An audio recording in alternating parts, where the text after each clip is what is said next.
month day. It is the 3rd of September 2025, 246 days into the year. This is Morning Cafe. Thank you so much for choosing us to wake you up this morning. My name is Anodi. My name is Fred Ndimuli, and the reason why we keep up with the countdown towards the end of the year is that kuna watu wengi walikuwa wameweka New Year resolutions. We're just reminding you that even if you fail till now, there's still 119 days left in the year. You can still do something. Kama ulikuwa unasema utapata mtoto? Saiwezi. And 119 days. Saiwezi. You're going to lose weight, you still have at least 4 months to go. So yes, karibu sana, this is the Morning Cafe. All right, let's take a look at the local dailies. We start off with the Daily Nation. Why Ruto Raila saved Sakaja. Yes, a big discussion there. It's the same one on the front page of Taifa Leo, ni mwosho moja. That's a debate. The Standard, stop this mess. And we'll be talking about matters military there. People Daily, they continue their analysis of the political sphere. Blessings versus curses. Churches that backed President Ruto but are now against him. All right, the Star, youth vote, rivals gear up for fight over Gen Z voters. Fresh, independent, different. Very different. Matters business, Kenyans insure food crops, dogs, horses for 36.7 billion shillings. I would understand food crops, but anyway. So, all right. On State of the Nation, we'll be having these two gentlemen, Professor Fred Ogola, who's a commissioner, People's Restorative Justice Commission, and MP Julius Keses, representing Keses constituency. Unfortunately, Beatrice Elache sent her apologies this morning. She couldn't find a flight from wherever she is. But we'll continue the conversation starting at 6:30 this morning. All right, we'll be back to take a look at the local dailies. Tibuke border, and before we do that, today's Relationship Wednesday will be hosting dads on set. The other side of single parented life as a dad. Tunaongeleanga sana single mothers, but what about the single dads? So today, we're shining the spotlight. All right. This other side. Tukivuka kule Uganda, we'll start off with the Daily Monitor. Voters blackmail political aspirants. Nothing for free. And the headaches of meeting financial costs to collect at least 100 voters' signatures per district from 2/3 of Uganda's 144 districts to approve presidential aspirants to run has hit hard. That is a mouthful. With some skipping meals to make ends meet, others harnessing networks, and desperate ones threatening demos against the EC Electoral Commission that set the tough rules and tight deadlines. The story is on page 4 and 5. Voters now blackmail political aspirants. Ukitupea ndio tunakupatia kura. Other stories here, Abodo all smiles as she gets nod from Parliament. This is Justice Jane Francis Abodo. We see Mr. Didas Bakunzi Mofasha and Ms. Jane Okelewangi at Parliament yesterday. The Parliamentary Appointments Committee yesterday vetted and cleared Justice Abodo as the new principal judge. Professor Balunywayo's long walk to Lizira prison from Makerere, is it Makerere University? Makerere University's top office. Kebezinga's aunt reveals rare rituals to celebrate birth of royal twins. Move from public consultation to the Constituents Assembly. These are the stories making headlines on the Daily Monitor this morning. Staying in Uganda, New Vision talks about Ugandan youth lured to fight in Ukraine war. And this is a totally different kind of headline. They say ex-soldiers also targeted in Russia-Ukraine war recruitment web. So it means that both Russia and Ukraine are recruiting now from Africa, young Africans to fight in that war that has been there for quite some years now. Interesting headline from Uganda. The other story down here, experts sound alarm as Lake Bunyonyi turns brown. So there's a lake there that has turned brown, and they've given this space, needless space here, Yoweri Museveni. Honoring China's 80th victory anniversary, and ex-MOB's boss, Balunya, remanded. He's facing charges of nepotism. Ameandika watu wengi sana university, wengi wa familia yake, na wengine wenye anajua. Hii shida ikaletwa Kenya, watu wengi sana wanaenda jela. Iko, yule Wangamati. Wangamati anaambiwa ali do something with Wangamati. And the one was in court yesterday. Yeah. All right. So those are the headlines in Uganda. All right. Let's cross over to Tanzania. We start off with the Citizen Inside Tanzania's plan to B Region's trade gateway. They say Tanzania is doubling down on efforts to position itself as Eastern Central Africa's premier trade and logistics hub, banking on modern ports, a new standard gauge railway and inland dry ports to transform regional commerce.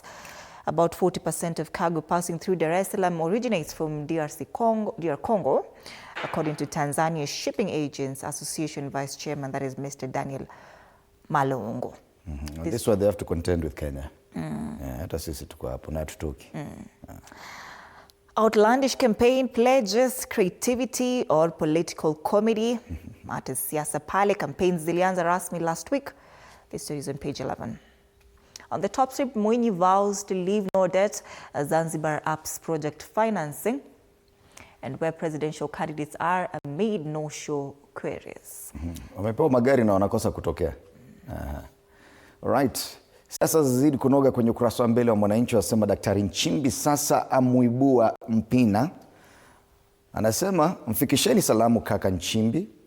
Alipita hapa akirudi CCM, nitapokea kadi yake ya ACT Wazalendo na mimi nitaipokea mwenyewe, tunajua ukitoka halafu unarudi. Huyo Mchimbi Mpina ni yule alinyimwa na ICT, wanaitwa Electoral Commission, wakamwambia no, registrar of political parties. So among the 18 candidates, he was the only one who was denied a direct ticket, a ticket for presidential campaigns, but he moved to court. Tutangojea. Daktari Mwinyi kwingineko, nitaondoka madarakani bila madeni, which is a very positive kind of promise that Kenyan politicians wengi wao wangeweza kutuambia hivi, ingekuwa vyema. Vyama vimekosa hoja za raia, vinachekesha tu. It's a lot of comedy and empty promises. Wasema Dar es Salaam, katibu mkuu wa zamani wa chama cha demokrasia na maendeleo Chadema, Dr. Wilbrod Slaa, amesema kampeni za uchaguzi wa mwaka huu zimekosa nini? Chama something. Zimekosa chama. Ni vichekesho tu. Wizi mita za maji, waacha vilio kila kona. Habari zingine, polisi dereva na treni mbaroni, dereva wa treni kwa wizi wa mbolea. Na pale juu CUF ya mwaka 2025 inamtoa machozi Maalim Seif kaburini, Lipumba akishika tama. So maswala ya siasa bado kupata kipaumbele hapa kwenye ukurasa wa mbele wa Tanzania. All right, those are the regional dailies this morning. Let's take a look at the weather situation. It's still warming up. Kuna joto leo asubuhi. We start off in Kitui. It's 14 degrees this morning. It feels like it. Wanasema clear skies, lakini hakuna clear skies. It's hot. This is very hot. There will be periodic clouds kuanzia kule saa 7 kwenda kule chini, kwenda into the night. Precipitation in Kitui today is 0.0 millimeters, highs of 27 degrees. And that will get even hotter over the weekend. It will get to 28 degrees, which is quite hot, even for Kitui. Yes. All right, we cross over to Homa Bay. The Lake Victoria region, 21 degrees this morning in Homa Bay, feels like 24. They say it's a cloudy day, but also highs of 27 degrees. Some chance of precipitation, kidogo to 1.3 millimeters. So, but Homa Bay, it's definitely hot, and I can tell you from experience, I'm still recovering. That sun can be scorching. It also get to 28 degrees in the weekend. Kama Kitui. Tukivuka kule Mandera, 24 degrees, feels like 26 this morning. This is also very hot. Highs of 33 degrees, clear skies with periodic clouds, precipitation here today, 0.0 millimeters, nothing at all. It will get hotter in Mandera later in the week. Remember, Mandera is in the headlines, and I think the front page of the Standard talks about it. We'll come back to see that. Issues around Jubaland soldiers who have occupied parts of Mandera. But it's getting hotter. You can imagine kuna mabunduki, majeshi, now jua inafika 37 degrees by Friday. I think that is the hottest we've seen in a very long time in Mandera. All right. Eldoret. 13 degrees Celsius, rain likely around 1 p.m. and that is the only place we can actually see rain so far. Partly cloudy day. Highs of 22 degrees, which is still fair weather, but there is definitely rainfall there, 8.6 millimeters. And that's a shift from other areas that we've looked at across the country. Finally, weather in Nairobi this morning is 13 degrees and it feels like it. Clear skies with periodic clouds. Highs of 23 degrees today. This is not bad. This is actually a drop from yesterday. Yesterday we had 24 degrees, now it's 23. We'll be back to 24, 25, 26 come Saturday. So Saturday, 26 is actually very high. Yeah. Means we are in for a very hot weekend. All right, precipitation, nothing at all. Leo ni jua, but si jua ya kusting. Yeah, leo si mbaya sana. It's 10 minutes past 6. Let's take a look at the traffic situation in Nairobi. All right. Yesterday we saw there was a problem on Thika Road. Today I don't see anything like that. Thika Road all the way and tumerudi as far as Ruiru. So dropping down from Ruiru, Githurai, KU, Kamiti Road, Kasarani, it's looking good. Today watu wa Thika Road muta enjoy kiasi, but the Pangani interchange is already building up. It's still very early, but hakuna advantage for people from Kiambu Road. Jogoo Road building up slowly, nothing out of the ordinary. Makadara Pale, City Stadium roundabout, and Landis Road is back to normal. Yesterday, Uliona, this whole stretch was red. Today, it's back to green, which is normal traffic. Haile Selassie Avenue, both sides from the railway roundabout to that Landis Road roundabout is building up slowly as people get to work. Tuangazie to the eastern side, which is usually problematic at this time of day, and nothing out of the ordinary today. It's very comfortable traffic. Kangundo Road, green for the better part of it.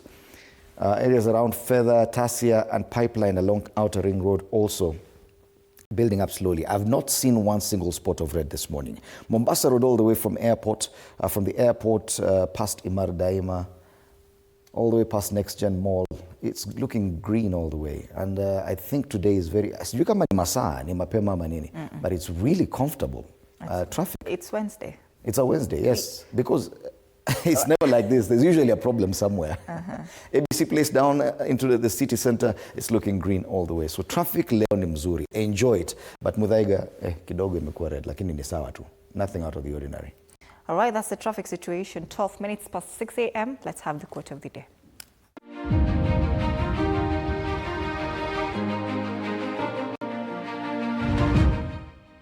Every opportunity you let slip by is one that can never be reclaimed. The true key to success lies in having the courage to try, regardless of the result.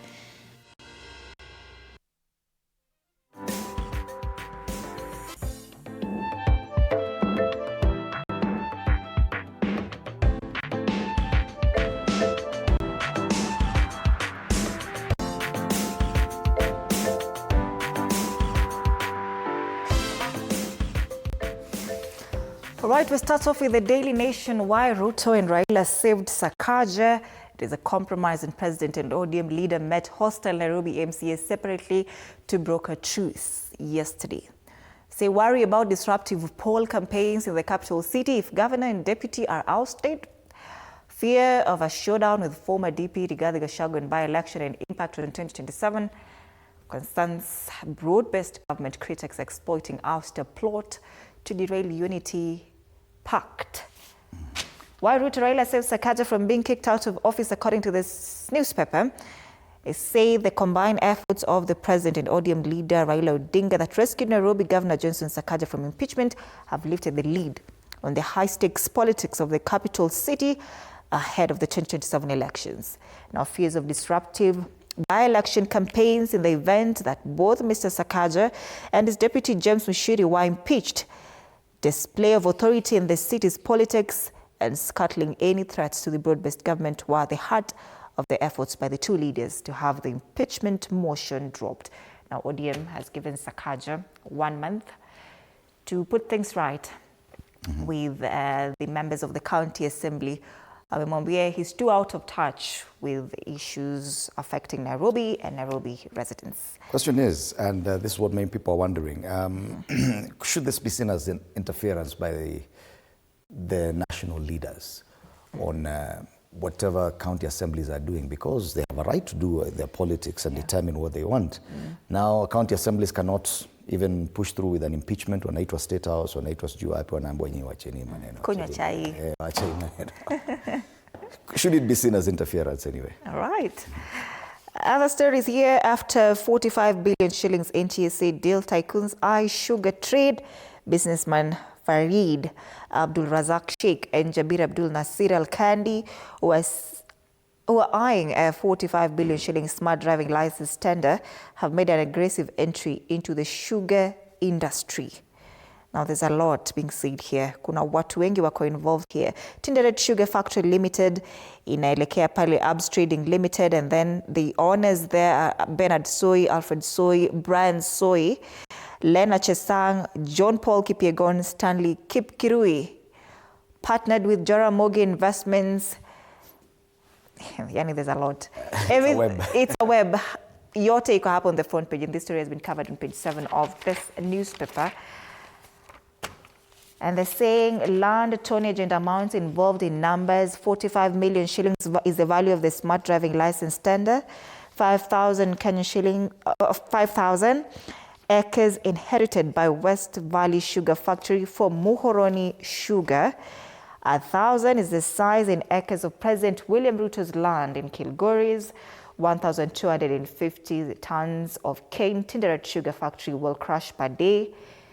And 2023 is when the Treasury approved a feasibility study of the driving license program. It's an expose and a special feature by this newspaper on page 7. It's a sweet deal once again. Chim Chim supermarket was started in the 1990s by Samuel Kipsoi Kipteret Ngetich. It's an interesting story. On the inside pages, free learning billions lost in ghost school learners. CBC meets AI and how teachers are using ChatGPT in class. Oh, wow.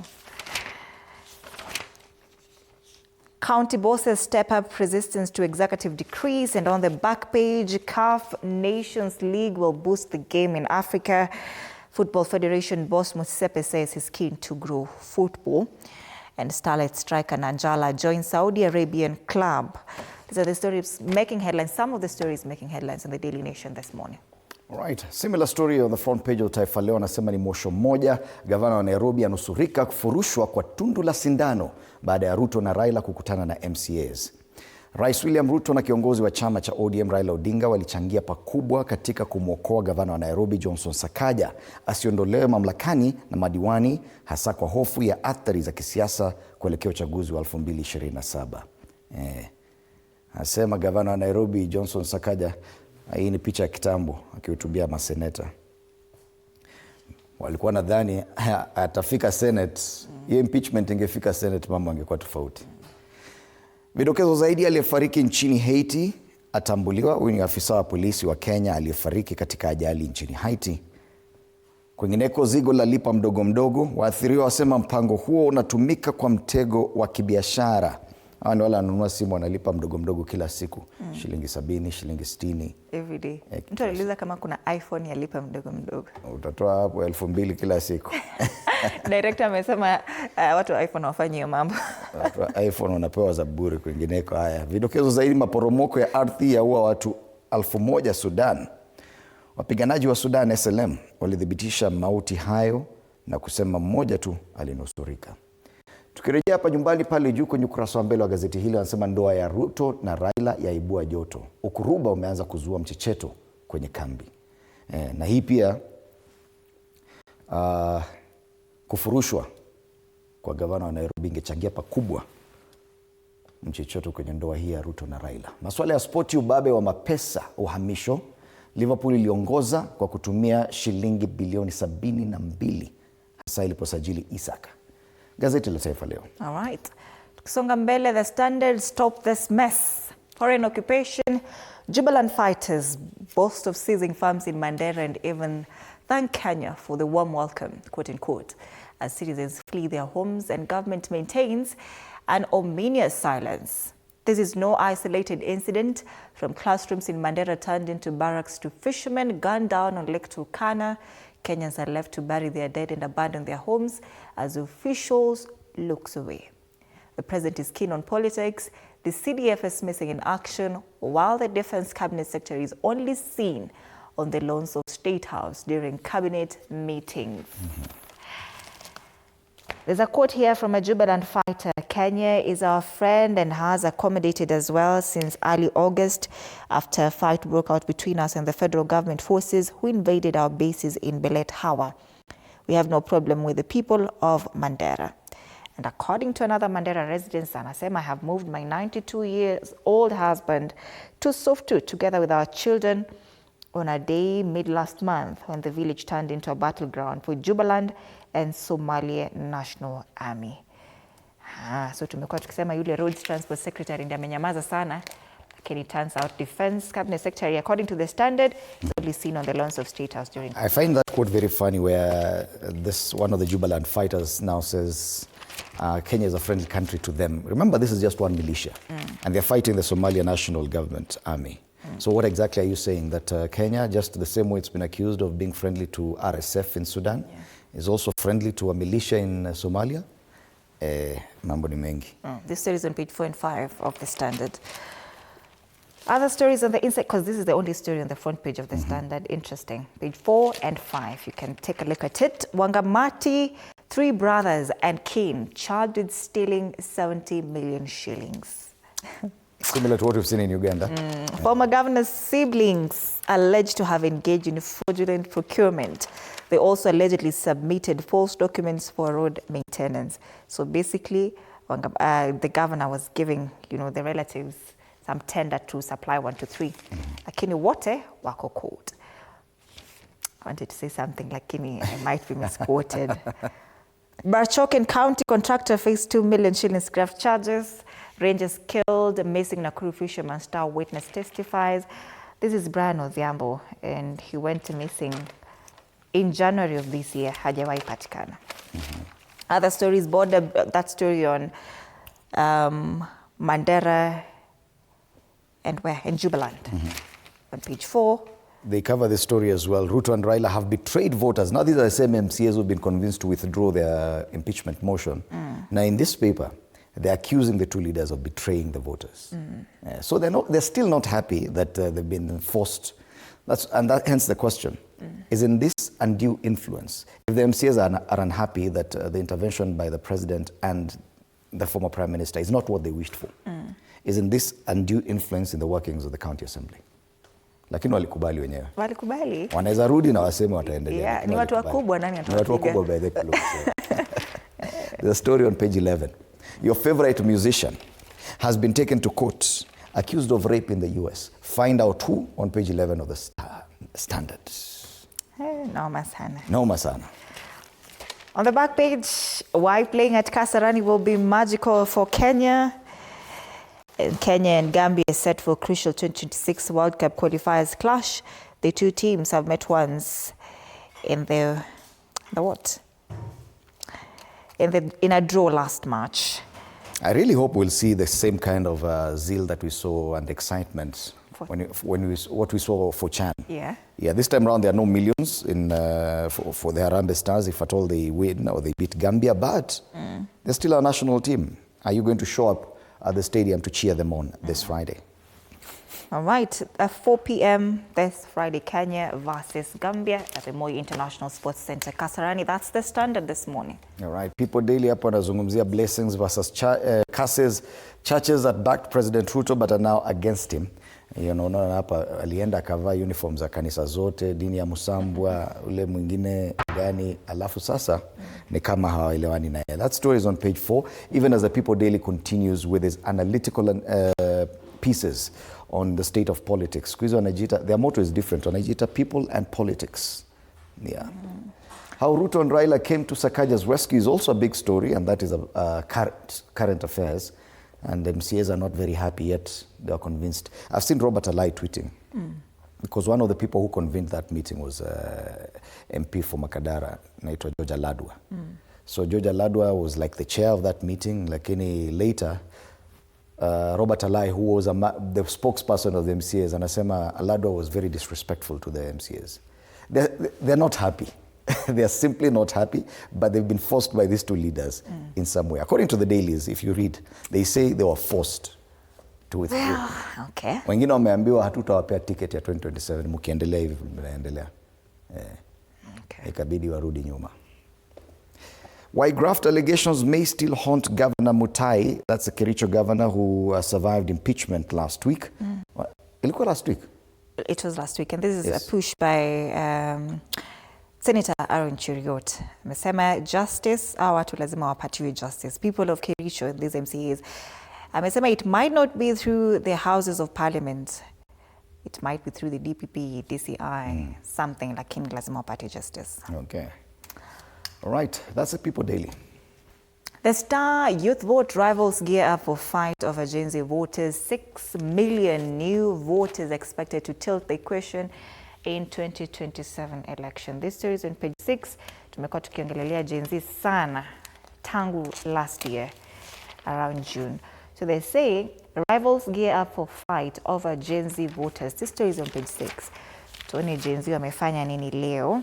Race for tyranny of numbers as IEBC opens voter listing, and candidates who have expressed interest are already eyeing the Gen Z vote. Kila mtu anataka kuwa associated na Gen Zs. Other stories here, how staff salaries are draining varsity coffers. Namona namba 1 hapo. Ninajua mwalimu mmoja wa hiyo Technical University of Kenya. Hao ndio wana drain university coffers. Jamani. Okay, mimi ni hapo mata. The wage bill actually stands at 116%. Sawa. Wako wengi hapa. How does that university even survive? Even Kenyatta University is here. My two alma maters are here. Technical University of Kenya and unajua mwalimu yote wa Technical University? Imagine, I don't know. I don't know if they're watching Morning Cafe this morning, but I'll find out. Ninajua mwalimu mmoja. Huwa anakuanga hapa hivi studio. Jamani. Other stories here on the front page of the Star this morning.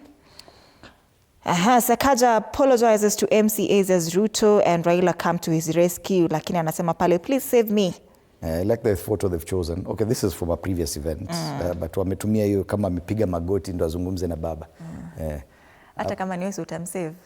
Akipiga magoti. Lakini hakupiga magoti jana.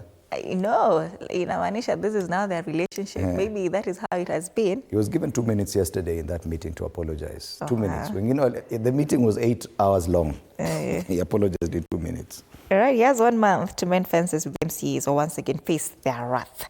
And this was the resolution of high-stakes parallel meeting led by President William Ruto yesterday and the ODM leader Raila Odinga. Huddle for reform as governors place demands on UHC. Wamekuwa wanataka wakuwe employed on PNP for a very long time, but governors are saying there is no money to, to pay them and have them still under permanent and pensionable terms. This story is on page 8, lakini unasema ni kama governors have agreed on something. Corruption charges, former Governor Wangamati freed on 1.5 million shillings bail, but chalk out on 5 million shillings bail. That's the Star this morning, fresh, independent, different. Grab a copy at 60 Kenyan shillings. Finally, matters business. Kenyans insure food crops, dogs, horses for 36.7 billion shillings. Climate shocks drive crop livestock insurance uptake, covers for beef, dairy, cattle, and largest at 9.4 billion shillings, which is a positive move. In a country where insurance has long been associated with cars, homes, and health, Kenyans are rewriting the playbook by taking out covers for goats, rabbits, dogs, and even trees, putting them in line for payouts worth billions of shillings. Something positive for the insurance industry, but also to cushion farmers who, from time to time, get to lose their property because of adverse weather patterns and things like that. Beef cattle is the highest insured, even way ahead of dairy cattle. Poultry comes next. Camels, goats, sheep, pigs, dogs, horses, and rabbits. The rabbits wako pale chini. State House withdrew 3.6 billion shillings for travel and meetings in 42 days. 3.6 billion. Hii ni kama karibu 100 million shillings every day. Yes. Highlighting the difficulties in enforcing austerity measures to plug budget holes. This is according to the Controller of Budget, and it's there on the front page of the Business Daily. Other quick highlights: 11 banks must raise 15 billion for December or risk license. Task policy shift leaves Nova School fighting. And Kampala Dar beat Nairobi in prime warehouse rent yields. Those are some of the business headlines today as captured by the Business Daily. All right, once again in the state. Once again, a reminder of our panel this morning on State of the Nation. Professor Fred Ogola is a commissioner, People's Restorative Justice Commission, and Julius Ruto, MPKSS. They'll be in studio in a few minutes' time. All right. Being Relationship Wednesday today, we are shining the spotlight on single dads and the other side of single parenthood with Jera Etale, a parent in Maich, and Ajita CEO, Professional Mentors of Africa. Right. Coming your way after State of the Nation, tuangalie caricature. Wachoraji wanasema nini? Tunaanza hapa na katuni ya Star. The Star uko na picha yule CS wa afya. Anasema I forwarded the list of fraudulent hospitals, a list of universities whose students we will deny internship, and suspended hospital list. What else? Because now he's just forwarding lists. Akaambua lete ingine the terror list. Na commentator, sio mimi ni mchoraji anasema. Yeye ako tu na lists. Ana forward to. Ana forward to. That's the Star. This is the Daily Nation. SOS, save our Sakaja. Watu wengi wanauliza mbona these people are interested in saving this guy. Yes, lakini amebebwa kwa mgongo tu kababa. Kababa amebebwa kwa mgongo with the party leader, President William Ruto, who is also asking ODM party leader save our Sakaja, lakini kama pia anasema save our Sakaja. So the MCAs are being told to save Sakaja. Raila Odinga has chaired 3 meetings in 4 days. And the president has chaired a meeting yesterday. He's set to chair another one in State House today. To save Sakaja. To save Sakaja. Must be nice being Sakaja. Yes. A different story there on cartoon on the People Daily.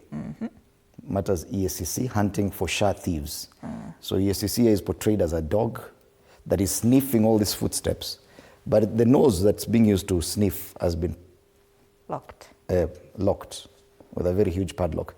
Even the mouth, where the teeth should be, there's a padlock there. So ESCC is a toothless, sniffless dog, trying to sniff, hunting for SHA thieves. Ako ndani within our thieves, lakini hizi wanusa. Hizi wanusa sababu mapua imefinywa na padlock kubwa sana. All right, finally, the Standard. Still Sakaja again. Sakaja anasema Baba have given him all the bonds but he won't stop barking. Huyo ni MCA's caricatured as dogs. Jamani, the Standard. Lakini the ODM leader anasema relax my boy, let me handle him. Kini hapo amechora huyu Sakaja bwana, ile dimple iko pale ni kama Rift Valley. Watu kule Twitter wanamuita wa madimples. Our dimples. All right, so those are the cartoons this morning. This are some of the big conversations that we're going to be having, and you can be part of it on our social media pages as well. TV47 Kenya on Facebook and on YouTube, on X, TV47 News KE, TV47 Digital on X. My handle on X is at @Ann_Dida. The hashtag is Morning Cafe. My handle on X is at Fred Ndimuli. See you after the break.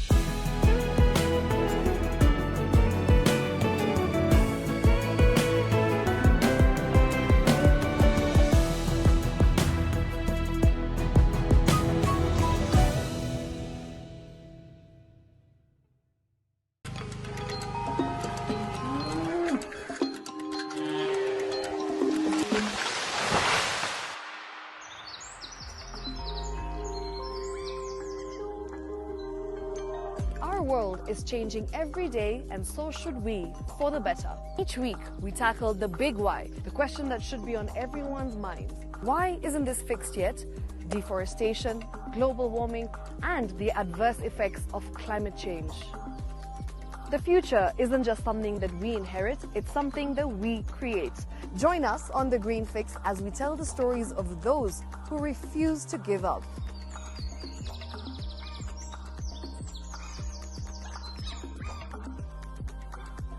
When it comes to fixing the planet, there is no time to waste. Join me, Shiksha Arora, on Thursdays at 9 p.m. on The Green Fix as we look into the big why, you and I.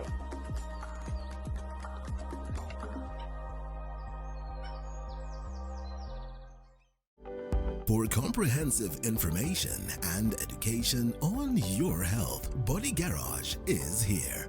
Don't allow anyone to pluck out your good tooth. As long as it is strong and stable. Cancer doesn't start today and you get the symptoms tomorrow. By the time you pick it or the time it is manifesting in you, probably will be there about 5 to 10 years. The eye is the window to the rest of the body. Don't forget to stay hydrated. And of course, you at home do take your water. So the ultimate test is actually you check your urine. Your urine should be clear. Clear like the water? Yes. Should be able to see the other side of the urine.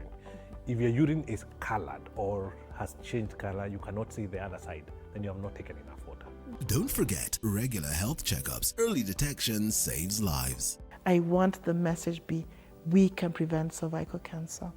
We prevent cervical cancer in several ways. You have young girls and even somebody who's above that age, you can pay at least every 3 years.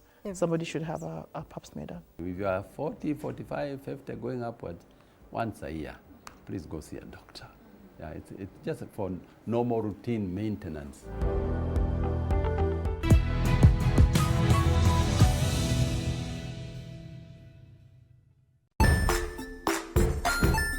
Hey there, friends. Welcome to Kids on the Block, where fun and imagination come alive. We dive into magical world filled with exciting adventures and awesome friends. What position were you in? I was number 2. What position were you? Number 1. He decided to cross the bridge by his house and look for food on the other side. We're going to do half cup of chocolate chips, and the other one, we're going to do half cup of the blueberries. So, grab your imagination hats and get ready to explore with us. Join us every Saturday at 9 a.m. for new friends, amazing stories,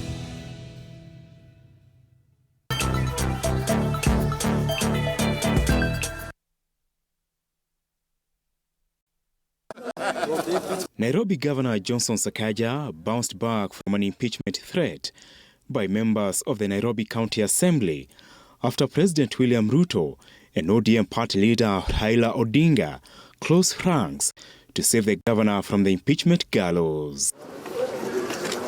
During Wednesday's 2 high-level meetings to save the governor, President William Ruto led UDA MCAs at State House, where he pleaded with them to give him 2 months to address their grievances, while Odinga hosted ODM MCAs and a section of MPs at the Jaramogi Oginga Odinga Center in Upper Hill, where Sakaja was given 1 month to address the MCA's grievances. Na sasa tumekubaliana gavana endelee na kazi na vile vile ajumuike na akapewa pia marekebisho ambayo anafaa kufanya katika uongozi wake katika kaunti ya Nairobi. Kwa hivyo yale mazungumzo yamezungumzwa na imekuwa kwa wazi, na nataka kumshukuru kiongozi wetu bwana Mheshimiwa Raila Amolo Odinga kwa kuweza kukutanisha ma-MCAs wote wa Azimio, na wote wameongea kwa kauli moja na wamekubaliana. At the Jaramogi Oginga Odinga Center, the charged MCAs are said to have ventilated their grievances against the governor, who apologized to the MCAs in a meeting also attended by veteran politician Fred Gumo. Wamepewa nafasi ya kuzungumza, nafasi ya kutoa malalamiko yao, na pia governor ametoa malalamiko yake na vile vile akaomba msamaha kwa wale ma-MCAs wote, na tumekubaliana kwa muda wa mwezi moja yale marekebisho yao yamefanywa. Governor Sakaja is expected in State House on Wednesday in a meeting with UDA MCAs and President Ruto, amid a warning from MCAs that the impeachment may make a comeback if he does not implement their demands within the agreed time frame.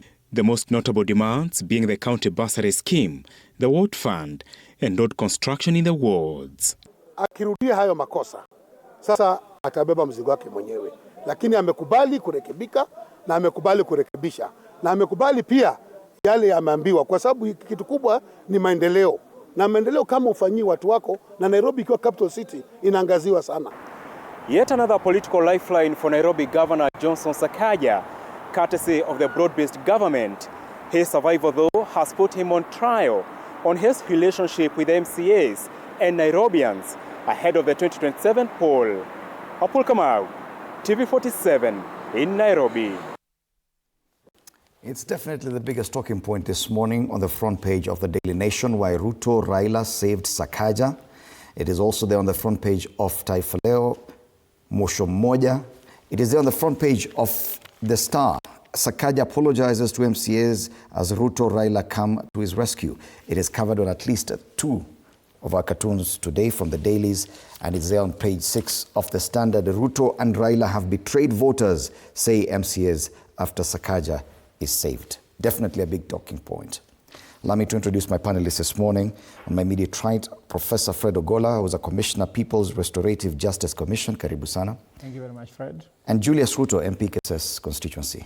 Thank you. Gentlemen, good morning. Karibuni sana. Now, if we may go, definitely a big talking point, but if we go by the sentiments expressed on The Standard, where MCAs are complaining, several Nairobi MCAs say they were threatened to drop the impeachment attempt against Governor Johnson Sakaja.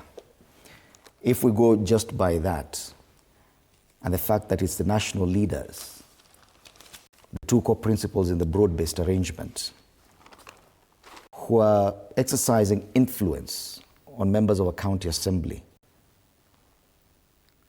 in a decision that would be of a definite huge consequence, aren't we therefore saying that there is undue influence from the national level on the workings of county administrations? Should we look at it that way? Fred, you know, this thing does not even begin by the decision made by William Ruto and Raila Odinga to save Sakaja. You have to know those MPs, who gave them tickets? The 2 people. Who, the ODM ticket, UDA ticket, is what the MCS got. So you simply call on the people you gave tickets, then they swear allegiance to you, and then they do what you want. What power do they have? It's just because they're members of that party, and they can be disciplined. If not, they don't do what needs to be done.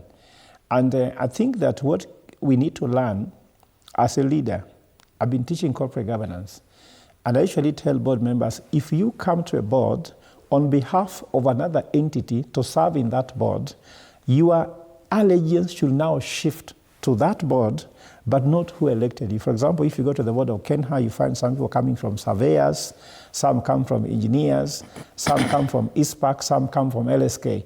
Now, when you enter that board, you should leave the interests of LSK at the door, the interests of this at the door, and serve the interests of the people. Now, when you hear these words, Fred, and I don't know how strange they don't look, but for me, they look very strange. Saving Sakaja, who should be saved? Then the direction is address the concerns of the MCAs. Are they really the concerns of the MCA or the concerns of the people? Is it the concerns of the MCA? Once they're addressed, and what are those concerns of the MCAs? Unless the concerns of the MCAs are the same time the concerns of the Nairobians, then it's making sense. But here, there's just a power fight between Sakaja and these people. Remember, Nairobi County was constituted with a lot of problems from the beginning. It was designed not to function. And the problem was this. Nairobi County, we elected Sakaja as the governor. The senator is from ODM. Sakaja is from UDA. Majority of the MCAs are from ODM. They even look like they're the ruling, like they are the side of the government of Sakaja. They're the ones who actually chair most of the committees. They are the majority in the House, not the minority in the House. So the people who should be oversighting Sakaja should be UDA, as the people who should be ruling Sakaja's government are from ODM. And this is a dysfunctional system. That's why I'm telling Kenyans that the way the constitution was structured did not foresee some of these situations. Now, don't even focus on Sakaja only, go to Tharaka Nithi. All the MCAs, the women rep, the senator, the governor are from UDA party. So how can you oversight such things? What I can say briefly about my brother, and I could even call him my elder brother, Raila Odinga, is that he has demonstrated with this act how not to be opposition. Because how can opposition come to save, that your work is to save a governor from the ruling party? Right. Because that is not how to be opposition. And then I also want to tell even the ODM members that maybe they have forgotten that they are only now, after losing the election, painfully so, that they have forgotten that the role that Kenyans were voting for him, telling them, should you not win the election, then at least you have a role to oversight, and they have forgotten that role. So All this is happening because people do not know that the vote the Kenyans cast had a hope, has an inspiration, and therefore they need to do their work with that in mind. All right. Previous attempts at impeaching governors have at least gotten to the level of the Senate, if at all successful at the county assembly. But now we are seeing an intervention at the assembly level from the president and the former prime minister, and that raises questions about the erosion of the devolved units. If at all national leaders can invite members of a county assembly to State House or to their personal residences and give them the direction they should follow, should we really have faith in the county assemblies going forward, if at all they can actually get that kind of influence? First of all, Fred Ndimuli, the subject matter here is that it is perceived, somebody has written on the paper, that MCAs have been persuaded. Somebody is saying they have been coerced to drop the impeachment against the governor of Nairobi. To me here, I mean, where is the truth? Because nobody who was in the meeting has come out clear with evidence, either verbal or print, that brings out the exact words which you use. But nonetheless, to say, every issues and every conflict, we always, whenever we are developing a program or a system, we always provide for a mechanism of conflict management. To me, the case of Nairobi, because you're looking at the grounds of threat and impeachment for governor, was one, the issue of late disbursement of bursaries, and you know how bursaries are connecting people to their elected leaders more so the MCAs at the ground. The issue of delivery on the agenda that the governor gave in 2022, which I don't know which agenda has he not. I mean, I've never taken time to understand how many agendas are C-table and which one he has not provided. The other issue is like the other promises they had agreed together with MCAs, but he has failed to honor. To me, it looks like the matter required some case of mediation other than going the long way of subjecting the people of Nairobi through the process, the emotional process of impeachment. Remember, these are political elected leaders, and they have wings and ways. I mean, support base is different. There are those who are supporting ODM and BAMBA. They are supposed to be supporting UDA and the governor. There are those of independent mind. Even there are those of for the coming in party of DCP. You know, those who are already in opposition by virtue of the political arrangement. You can imagine the emotions and the laws talk of the recent impeachment process of Kericho County. Mm-hmm. The difference with that one, there were identified issues of misuse of power, which was said. I mean, you could pin that there were some transactions which were undertaken, that if the evidence could have proved beyond that exactly these were the issues, to me, I think I was supporting that level of impeachment because it was questioning of paying of non-existent jobs. That is purely corruption, theft. But then the process, the way it was done, because the whole thing failed on the process. Then now you fail to detach how we are taking emotions or interference, like what you are putting up, and subjecting somebody through a sacrifice just to satisfy certain feelings. Then later it failed. So to me, I think I want to applaud where a mechanism is coming, because I've never seen them saying that we have been denied to do. But they have said, they have been promised that those issues can be addressed within given time. What would the effect be if at all the president and the former prime minister would intervene in every impeachment process in Kericho, Meru, and everywhere else at the assembly level and not allow it to go to the Senate? Well, I'm just saying this. We are also, like what Prof said, it looks like the constitution we have given, sometimes we don't look at the people. Because I never saw them talk about Kericho issue. They never interfered with Kericho. I never saw them talk about Kirinyaga issue. I've never seen them talk about, where, was it Murang'a or where? There are many other impeachment discussion that has come all the way to Senate. I never saw them talk about the issue of Meru, and the process of Meru was completed. Now the governor of Meru is off. But this one of Nairobi, if you are critical, look at this is the capital city of Kenya. Whenever there is this stability in Nairobi, it has to affect either way the running of the country. Because the businesses in Nairobi are looking upon the local government, which is county, and this is the economic activities that again generate revenue to the national government. So to me, if you look at the grounds, it justifies the reason as to why I can do it, because it was purely political question. If it is political, why can this be sorted politically? If it was issues to do with craft, it should be addressed through ESCC, it should be addressed through DCI, it should be addressed through now the process of impeachment. If it is a question on Chapter 6, but purely here is issues of politics. And therefore, again, remember the essence of identifying yourself with the party. The party is there to protect the interests of the members beside the interest of the party agenda, because why people are aligning to the parties and parties giving out the agenda, and you see these parties has got members who are Kenyans who are supporting it. So sometimes it has to be a balance. Okay, but from a governance perspective, if at all this would be replicated everywhere else, where the leader of the national government is intervening at the assembly level, what effect would it have on devolution? Fred, your question is a very fundamental question, and the only way to see it by detaching our emotions is to imagine another state with the same system. Imagine President Trump meeting with the senators of New York to tell them not to do anything with the governor of New York. Can you imagine that happening? Can you imagine that, for example, these people call themselves, Raila says, is the father of devolution. How do you give birth to a child only to kill that child before even they grow up? Why don't you allow a child to grow up? Nairobi, as you said, is a metropolitan county, right? And I can tell you, Fred, the drafters of the Constitution did not foresee so many scenarios. I've been telling people that the lawyers have been over-elevated in running governance of this country. For example, they'll tell you, before you become an LBC, you must be an advocate of High Court. And when they're coming up with the commissions to draft the Constitution, they over-highlighted the legal aspect. They never looked at the economic and managerial governance aspects were not there. Tell me which governance expert was in those commissions looking at how things work.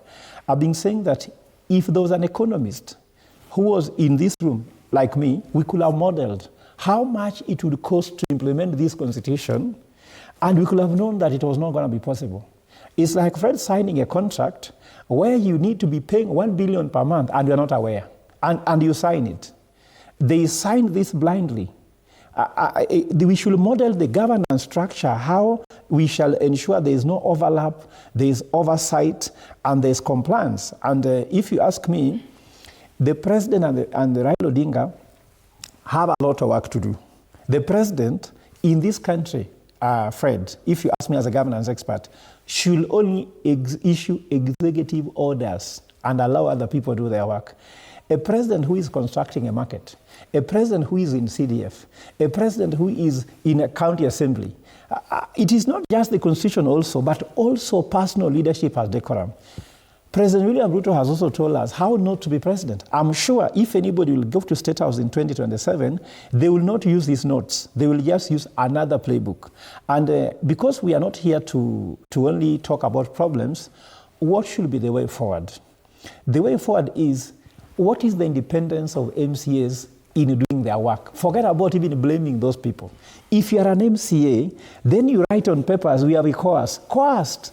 Was there someone who was on a gun on your head telling you not to do XYZ? Can you imagine, Mheshimiwa? At lunchtime, I'm seeing clip moving around, them saying that we will impeach Gachagua. I saw you saw that clip just around lunchtime. There was them singing in City Hall, all of them, MCS, they are going to impeach Gachagua. I think you saw the clip, isn't it? Yeah. Then what changed between then, before around 4 there, then again he has been saved. What happened? In fact, Fred, there's a lot that we need to be told. What can make people change that decision? So as a governance expert, I would want to say the following. First of all, Nairobi County is a poison chalice. Nairobi County should not be a county.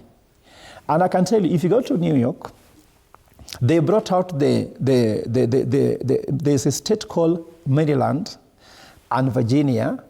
They donated land to construct Washington, D.C., which is the capital of the U.S., and Washington, D.C.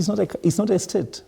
So there's what they call the presidency with the El Capital and all that thing is sitting on a neutral land, because they said that we cannot have the president being in a county where there's a governor. So if you look now at Trump area, that area is completely neutral, because other counties like Nyeri, Kirinyaga, Kisumu, whatever, they also want to come to the El Capital. And I think the drafter of the Constitution never saw, even if they copy-pasted the US, they copy-pasted very poorly. Okay. They are not good in copy-pasting. Let's flip the coin and look at the MCAs. And because we've seen this trend where the threat of impeachment against governors is being used a lot more by MCAs.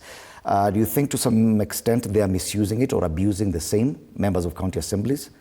First of all, allow me to correct my brother professor. I seem to heard him say that President William or another president will come in 2027. I need to remind him he still has another one more term to 2032. And considering his track record on how he's spearheading as a leader and leading his own agenda that he promised the people, to me, I think if we get such people who are workaholic, this country will transform. Coming back to your question, first of all, I want to ask Fred Indimuli, what is the role of a leader of a party? Because political parties act is there. What is the role of a leader of a party? Mm-hmm. Members of parliament and MCAs, all of them are legislators, they're elected leaders, and they represent the people. And by virtue of the structure of the party management, they form the National Delegates Committee, NDCs. They attend the meeting. So whenever a party leader like Raila Amolo Odinga calls his ODM party, meets his members, how do we separate that one from the aspect of the governor's point of view, saying that there could be conflict of interest? How do we separate the leader of the UDA and Kenya Kwanza, William Samoei Ruto, when he meets his own supporters from the county assembly and have a discussion? Because remember, again, I go back to my statement on political position. All issues here, what are happening is political push and pull. Purely, if you listen to most of them. And it will now justify your question as to how, as county assembly, are demonstrating their kind of their work as an independent side of devolution government. Most of them, if you look at keenly to the latter, whenever they raise issues, you like pinpoint that the real issues are not the issues they are giving. The real issues is either threatening, undermining, intimidating, or causing, trying to bring down a governor for a given dimension of discussion. And most of this discussion will end up going to the interest. So I think, as I agree, we gave ourselves a constitution, but I think either we hastily rushed it, either we were doing it to prove a point. Remember that time this constitution proposal was fighting a regime of one Muse Moi and the two late presidents, Jomo Kenyatta and Muse Moi. Of course, Muse Moi had started a little bit by deleting Article 2A, giving now a bit of democracy in terms of political parties, but then the real human rights aspect was still shady. So it was, this constitution gave more weight on the human aspect, human rights, and that's why there's a lot of litigation here and there. Sometimes even somebody has been elected and given mandate to design and plan on behalf of the people. But sometimes you get about a very brilliant idea, but just because that brilliant idea fails to meet the support of somebody else, that person moves to court, that idea is stopped. On that aspect only, can you evaluate the number of cases that are bending in our courts, that are cases that are interfering with the process or a given agenda? It delays the access of service or delivery in a given pattern. But on the other side, the same constitution has mandated that person to sit down, plan, and give Kenyans, because you have been elected, a roadmap on how you are going to deliver this. So either way, I think maybe if we go back, during the approval of this constitution, those who are propagating, the winner, the majority, said, okay, we have identified there are some gaps. It is time we approve, and then later. So maybe as we advance in implementation, maybe we need to discuss this and say which areas do we need to tighten. We have a good constitution, by the way.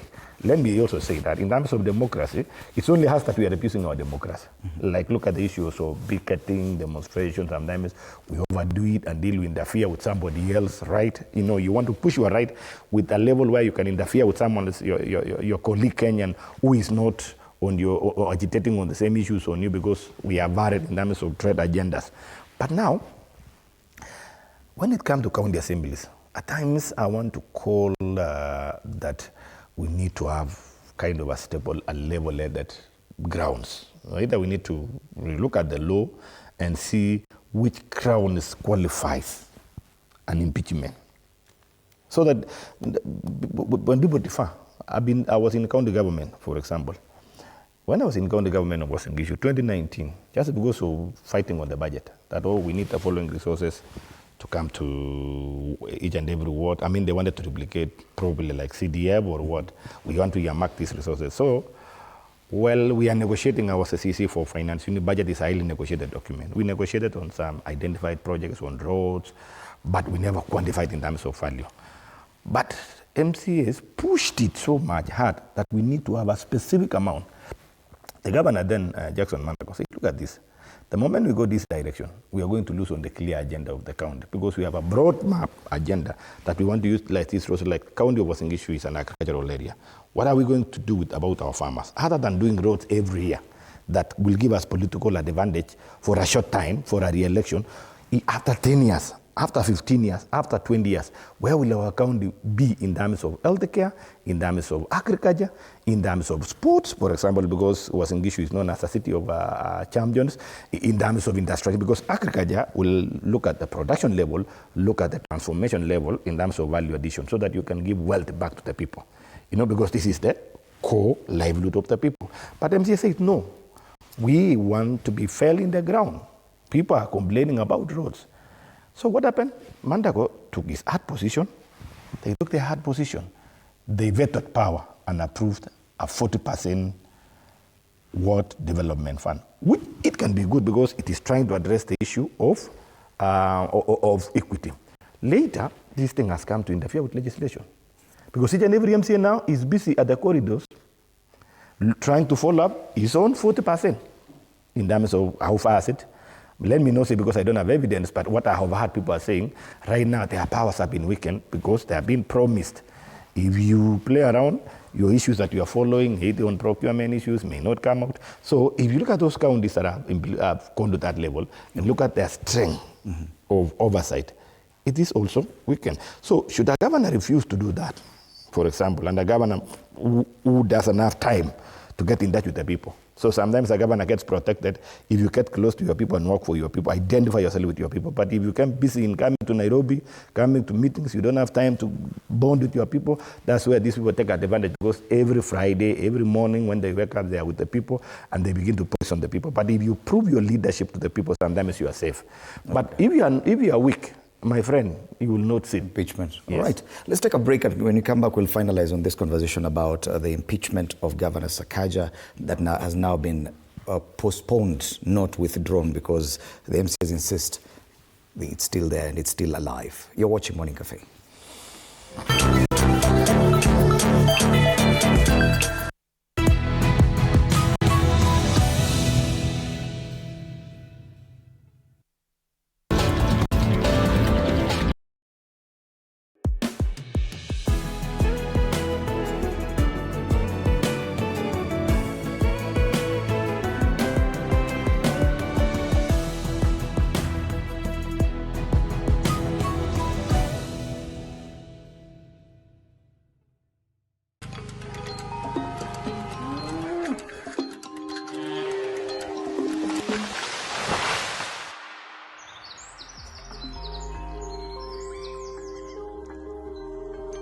Our world is changing every day, and so should we, for the better. Each week, we tackle the big why, the question that should be on everyone's minds. Why isn't this fixed yet? Deforestation, global warming, and the adverse effects of climate change. The future isn't just something that we inherit, it's something that we create. Join us on The Green Fix as we tell the stories of those who refuse to give up.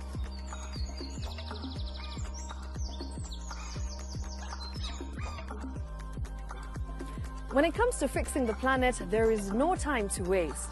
Join me, Shiksha Arora, on Thursdays at 9 p.m. on The Green Fix as we look into the big why, you and I.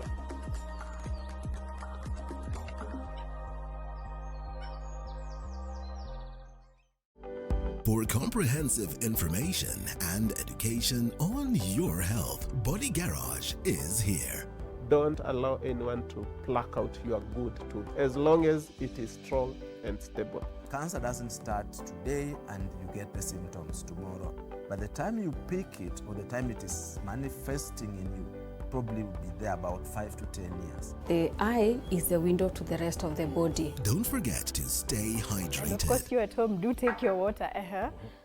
So the ultimate test is actually you check your urine. Your urine should be clear. Clear like the water? Yes. Should be able to see the other side of the urine. If your urine is colored or has changed color, you cannot see the other side, then you have not taken enough water. Don't forget, regular health checkups. Early detection saves lives. I want the message be, we can prevent cervical cancer.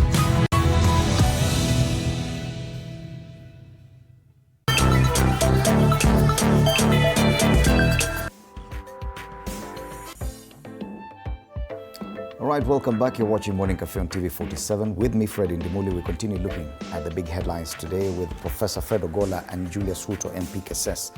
And we're still looking at the big headline on the impeachment of Governor Sakaja, Governor for Nairobi, which was postponed yesterday by MCAs following a series or a string of meetings between the members of the County Assembly and the President at State House, and the other meetings, one at the current residence of Raila Odinga and the other one at the Jomo, at the Upper Hill office, Jaramogi Oginga Odinga Foundation offices here in Nairobi. And Professor, I know you may want to respond to the MP, but before that, it is rare, and you all agree, that we've not seen this level of intervention at the County Assembly level. Probably impeachments that have been there before have been allowed at least to proceed to the Senate. And from there, politics may come in, party leaders may influence the senators to move one way or the other.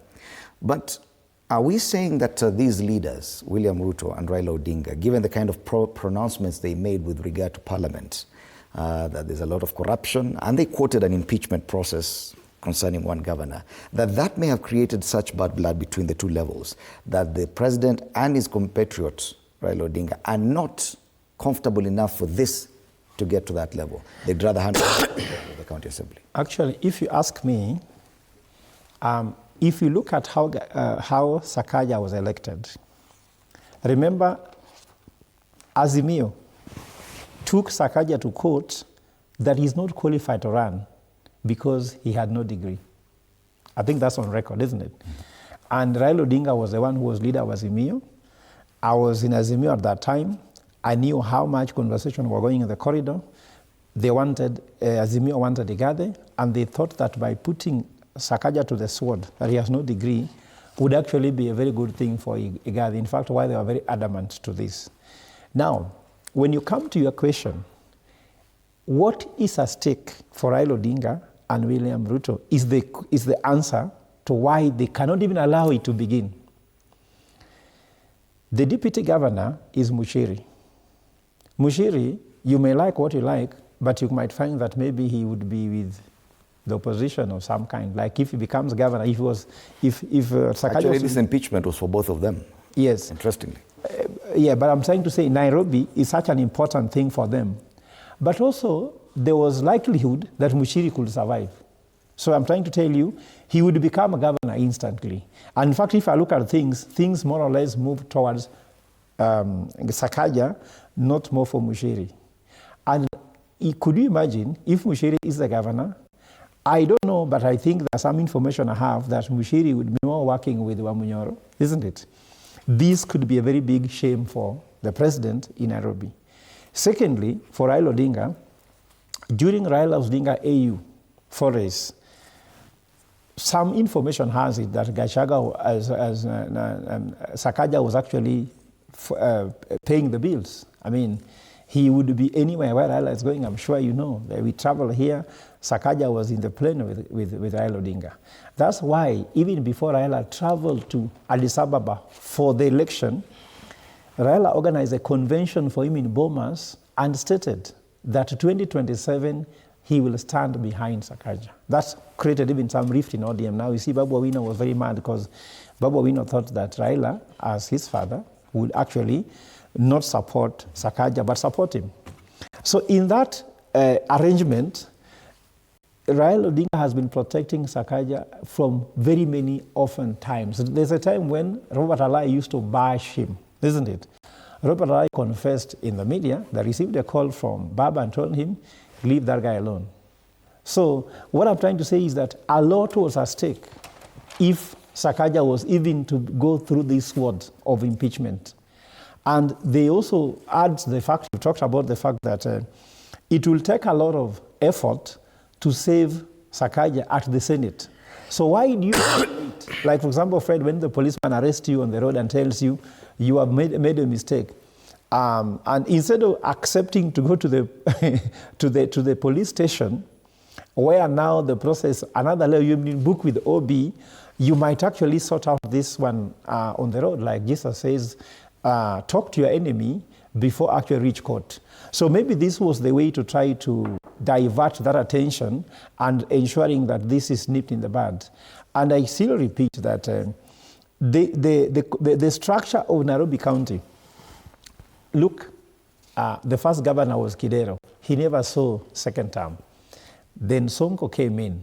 What happened to Sonko? He didn't even finish the second term. Now we're having Sakaja struggling actually to finish this term. In fact, Sakaja can be impeached more easily than any other person because the people controlling this place. What is the implication? The implication of these governors who cannot perform is that now they have to spend the money that should go to development. That's why Nairobi is not working. Okay. I have just seen an article here in Standard, something like 1 year ago, where they said that the sewage system was supposed to work. Sakaja campaigned on let Nairobi work. And you will live in Nairobi. How is it working? The sewer system, isn't it? The amount of money Nairobi receives, the highest allocation among all counties. And guys are not seeing the impact of this money on the ground. And therefore, Nairobians are actually very bitter with Sakaja. I'm more concerned right now about the kind of influence that the president, and even confidence that the president and Raila Odinga have in the houses of parliament, the national houses. That's the National Assembly and the Senate. We saw just before you went on recess, Bwana Ruto, that even passing that motion on privatization of KPC, Kenya Pipeline Company, was a bit problematic and had to be put on hold because of how angry or irritated members were because of the pronouncements by the president. Could this be the same problem that the president is facing with the Senate, that he no longer is sitting comfortable with some of the decisions he may want passed or the kind of protection he may need from the Senate, and he'd rather avoid the Senate at all costs at this point? Earlier, I heard Professor likening or comparing the Kenyan democracy with the United States democracy. Of course, for United States, it's almost more than 200-year democracy growth. Our Kenyan democracy, for example, for some reasons, we can just pick it from 2010 after the new constitution. So, of course, we are still at that elementary stage. We want to identify ourselves. We want to look at our places, and that's why all these fights here and there. Sometimes they are very healthy, only that if we have an agenda on how to correct those gaps, because as where we are right now, we don't have a clear sanity line on how we are doing our issues. I mean, benchmark from our own that for this matter to go, it has to have gone or reflected again next year. We just left it to politics of the day. That's why immediately after election, politics is starting. And politics of hate, politics of division in terms of ethnical, in terms of religion, in terms of economy, and this has been forming the agenda of our election. Whenever we come to election, if you look at the words of those who are pushing an agenda or pursuing an election, agitating or propagating, we look at the words we are using. Immediately after that one, we want also to sustain the same threats using the weakness in our constitution. So I think we will remain talking about all these issues forever because politically we will not agree. Always. We can be good friends, but we do not agree because, again, politics is all about interest. The bottom line about politics is all about interest. So if your interest and mine doesn't match together, we have to disagree. So for party leaders to keep high on their political parties and their agenda, especially those who have got an opportunity to run or to have numbers, because politics is all about numbers. Parliament is run by numbers. The president enjoys a majority in the Senate. I'm just putting a point. Parliament is about numbers. Like now, Nairobi County, ODM have got more numbers as compared to the ruling side in terms of the governor. And the governor at any given time will have to struggle always to ensure for him to have enough number to push his own agenda. Like I've seen the ground here, one of the grounds of impeachment is he has failed to deliver on his political promise. The question is this: is it the same county assembly who are approving the budget? Do they understand the budget? Do they look at the program-based budget? Before they approve the budget, do they go through the programs and reflect on the agenda? Now, coming to this one, At any given time, even as a political leader, you will always try to manage what you can manage, except only on the issues that touches on ethical conduct, as per Chapter 6, which the law is very clear, as prescribed the process, as prescribed the ultimate outcome of that upon investigation and establishing of evidence. Other than those ones, anything that is political, and as I said, politics is all about interest, you will always try as much as possible with the current setup, ensure that you are not found on the side of the laws. Even in the broad-based arrangement where the two leaders control it's about numbers. The bigger numbers. It's about numbers. Remember Kenya Kwanza? Are you saying they no longer have their confidence in their numbers in the Senate? Pardon? No. I'm saying the aspect of broad-based coming in together it was because of building a number, because there is power in numbers. Remember, after the fallout of the Rigathi Gachagua, who happened to have an influence on the leaders from the site where he come from, and those are the components of a better number for Kenya Kwanza. As a president, if you are not careful, you might remain to have a state power without people's power. Are we saying that's where it is? Because my question was, the president would have allowed this issue to get to the Senate and manage it from that level. After all, he enjoys the majority in the Senate, and with the broad-based arrangement, even the ODM numbers would be for him. As a Christian, there is a verse that says, sort out your issues at the place of... Because it is very expensive. Can you remember that process of subjecting Senate to come and meet? It's costly. There will be some money to hire lawyers. It is much cheaper if these things... Because look at it, it was a misunderstanding. Because that's what they have said. They have postponed. In fact, somebody would say we have been threatened. To me, I think it is wrong because they've said, yes, we have had a discussion and postponed so that the issues that are between us and the governor can be sorted. These are politics. I mean, there's no way, there's no better formula of addressing politics. Politics is all about agreeing. Okay. Fred, you've been stopping me and I've been trying to be disciplined, but I think that also we have to be very honest to our viewers that maybe Mheshimiwa is trying to misrepresent facts. When I said I compare Kenya with the US, they go for benchmarking in the US. If Kenya should not be compared to the US, I will show you how much billions of shillings is coming from Kenyan taxpayers' money to finance their trip in the US, and they don't want us to compare to the US. The president in his Twitter yesterday, when he was meeting leaders in Korea, I quote, look at his Twitter handle, he said, compared Kenya to Singapore. And said, Singapore, the Asian tigers reach there because of this. So when we compare them with Singapore, with the US, they get annoyed because they cannot perform there. And should we compare ourselves with Sudan? Then I should be telling you in Sudan, they do this in Somalia to please you. I want to tell my brother here that when the president was campaigning, and even Raila Odinga, if you look at history, all of them benchmarked with the US, Singapore, Japan, Korea. When they take office, they start saying, we are not as bad as Sudan. Even we are better than Somalia. For what purposes? So I'm in school. I cannot compare myself with number last. You always compare yourself with number one. I don't think that there's something wrong compare somebody with the US and the rest. And then I go back to again his submissions on the president will be elected. I think let us not play God. Let us just look at this in a realistic manner. 86% of Kenyans are saying they don't want this administration. And that's not my words, those are opinion polls.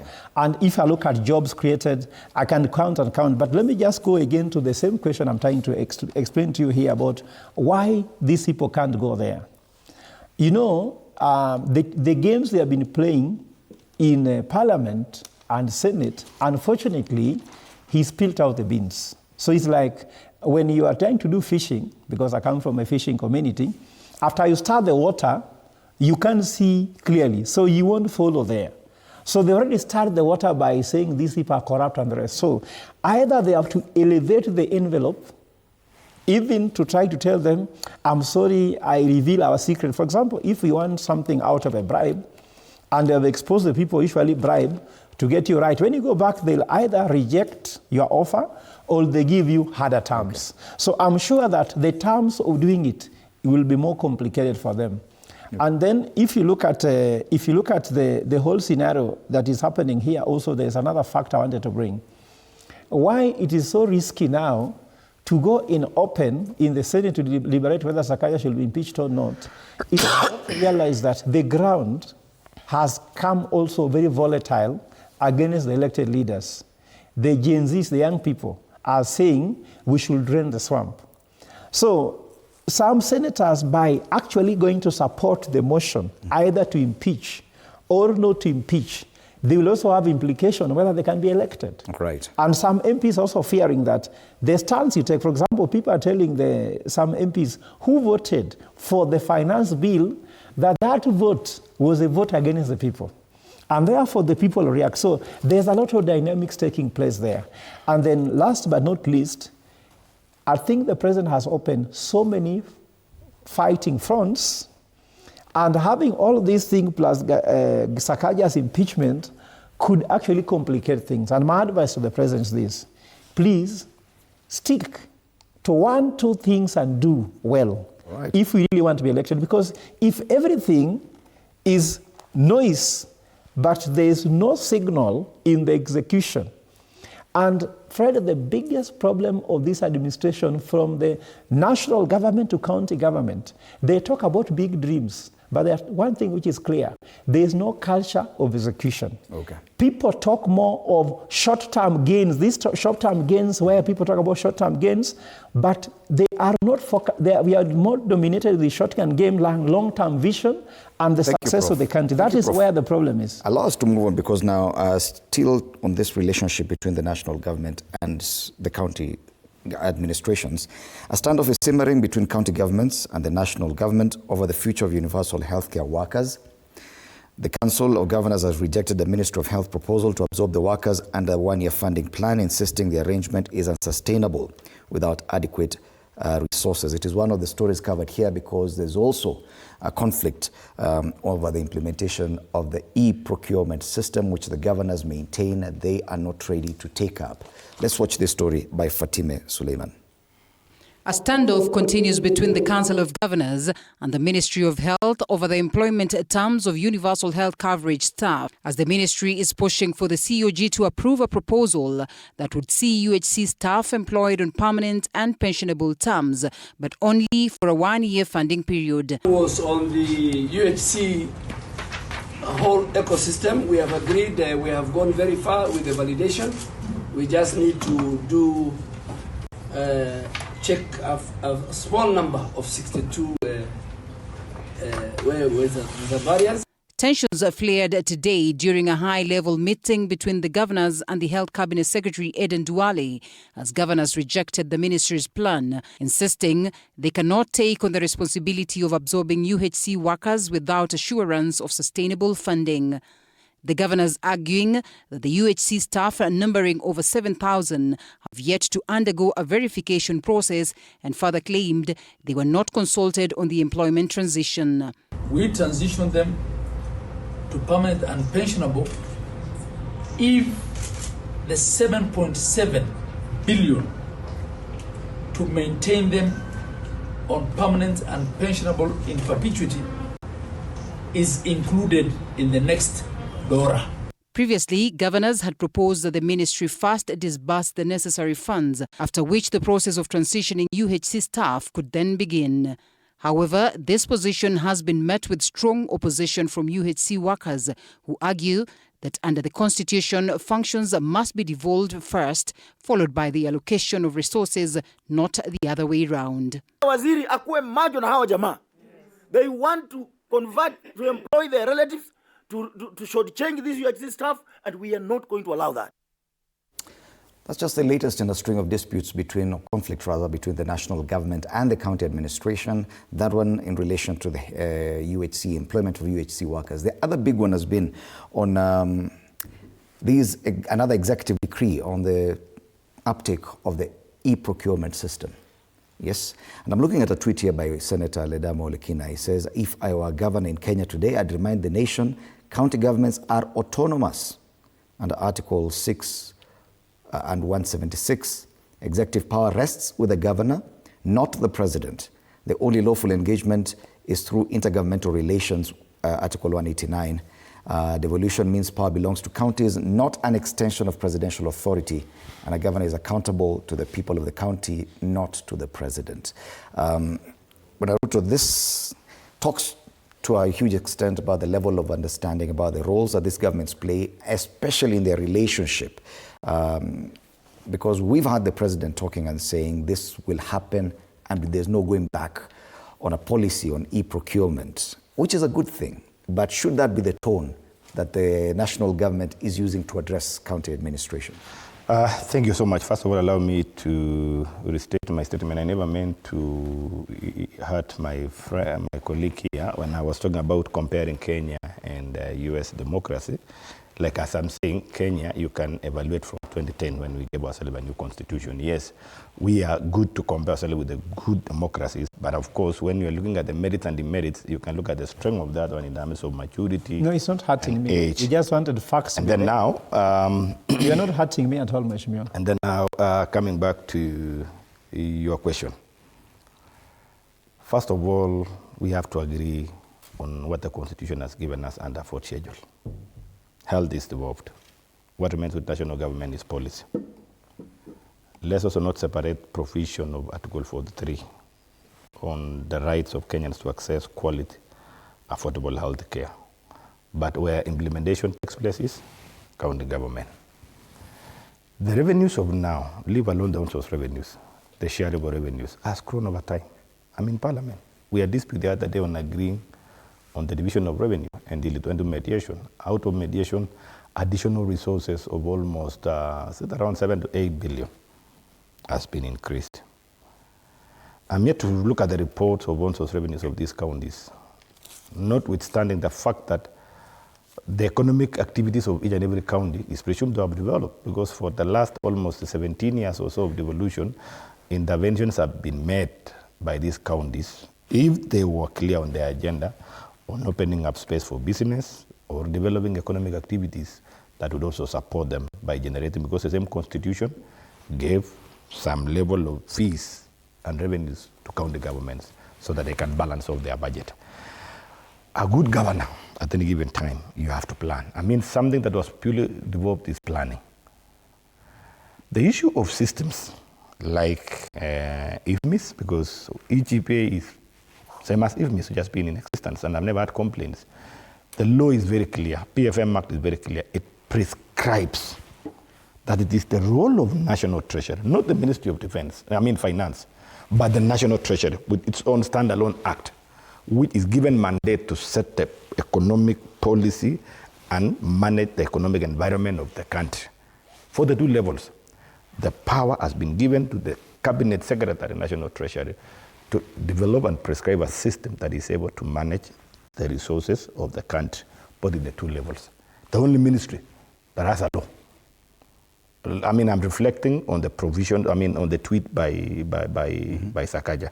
When it comes to matters finance, Treasury Act and PFM Act, and even, I think I will need to check on the Constitution, which has mentioned that office of the National Treasury.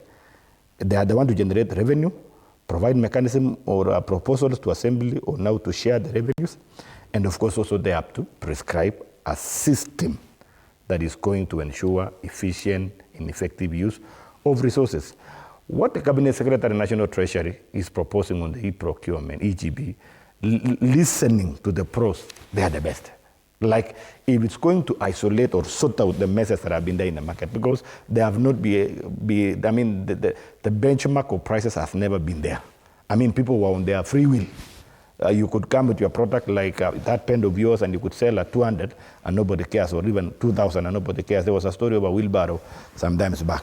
This system is going to pick the prices, to be sensitive on the prices in the market and provide the adjustments, either on inflation or interest on the late payments, all that. It will give that one. And therefore, it reduces the engagement of the procuring entity with the markets or interference with it, because it will be standalone.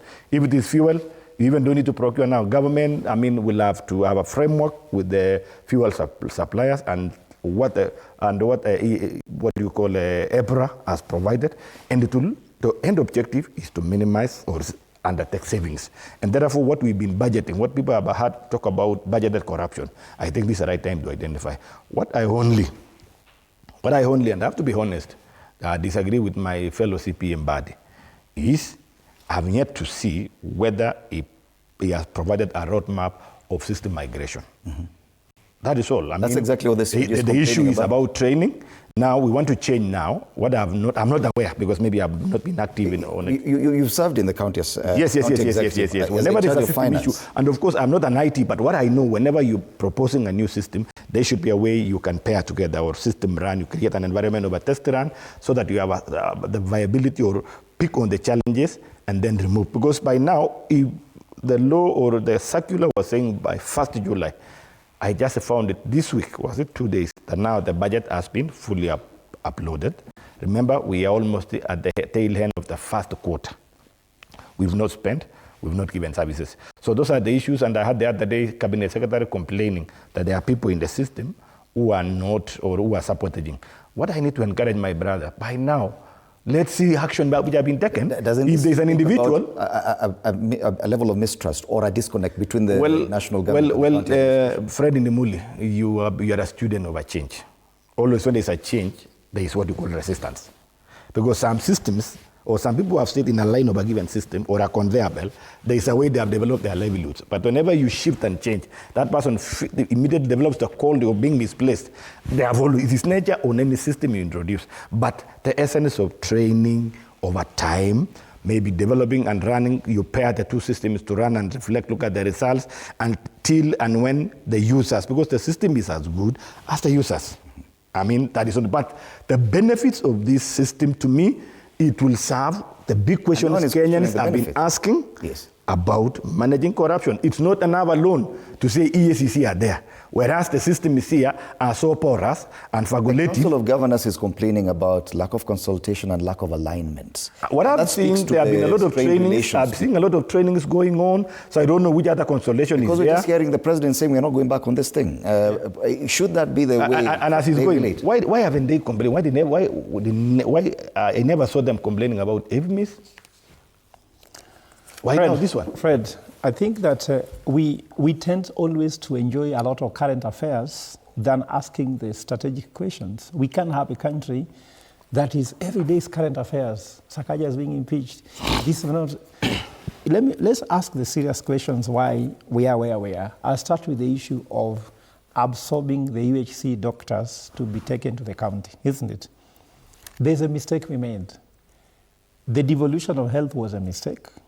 Health is a public good, and the public good, devolving it is hard. Like now, you had the argument between Trump and Andrew Cuomo during the COVID-19, where there are responsibilities that this U.S. state government, the federal government, still continues to play into the other state governments within the U.S. I'm sure they don't want a comparison, but if you copied the U.S.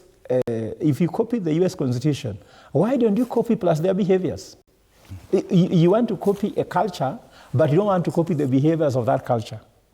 I'm a child who was born in Kisumu, grew up in Kibra. I grew up with different people. I ended up also growing up in Mombasa. Then I studied abroad. There are some things I've copied. There are some things, there's a way I look like a Kamba, there's a way I look like a Kikuyu, there's a way I look like a Costarian.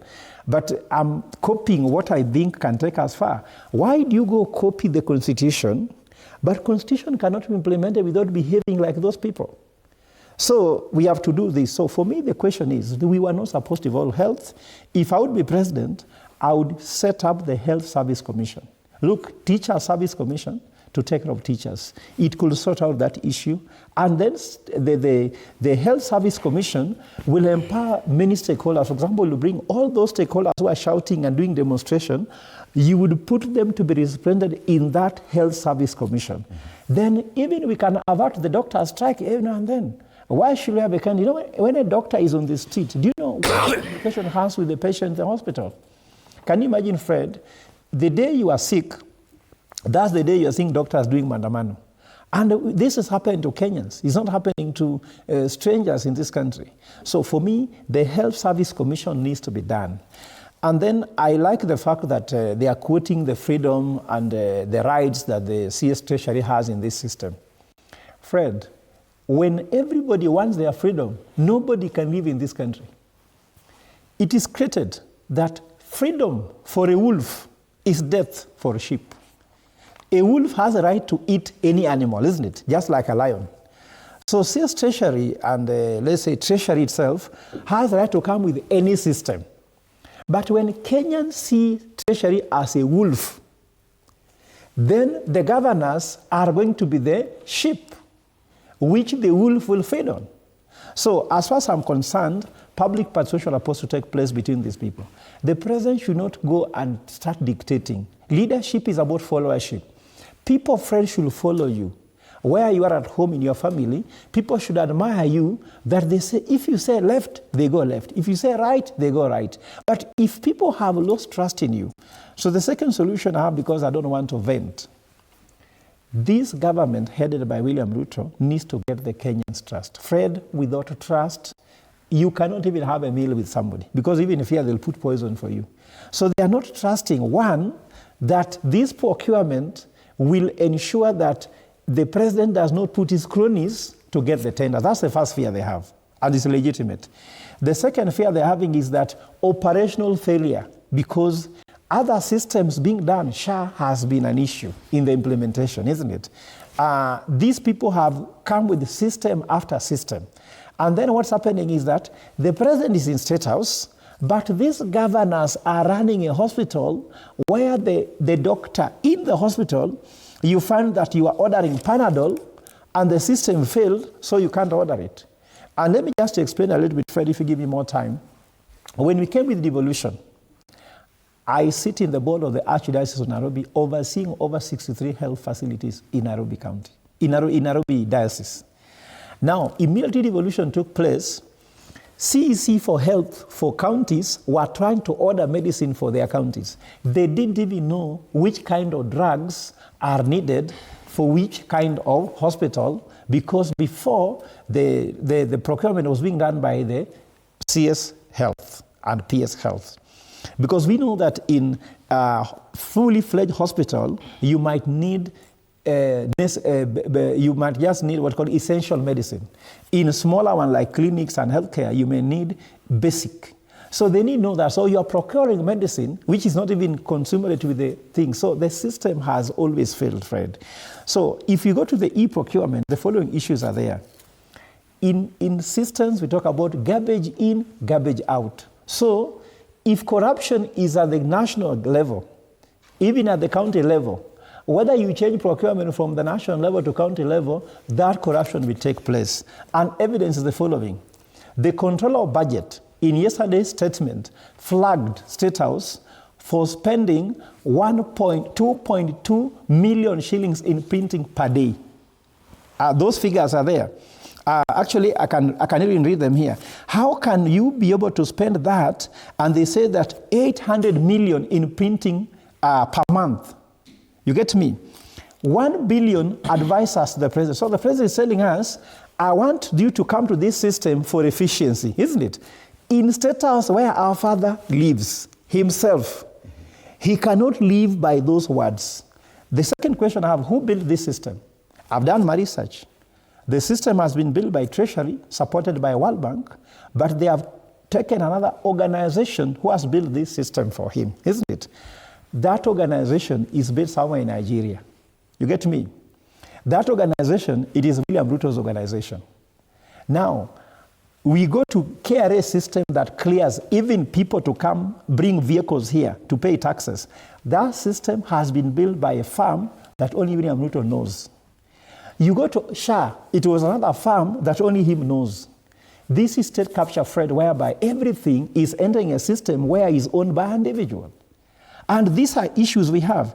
E-procurement is not going to work because the last thing is that the intention of the thing does not happen.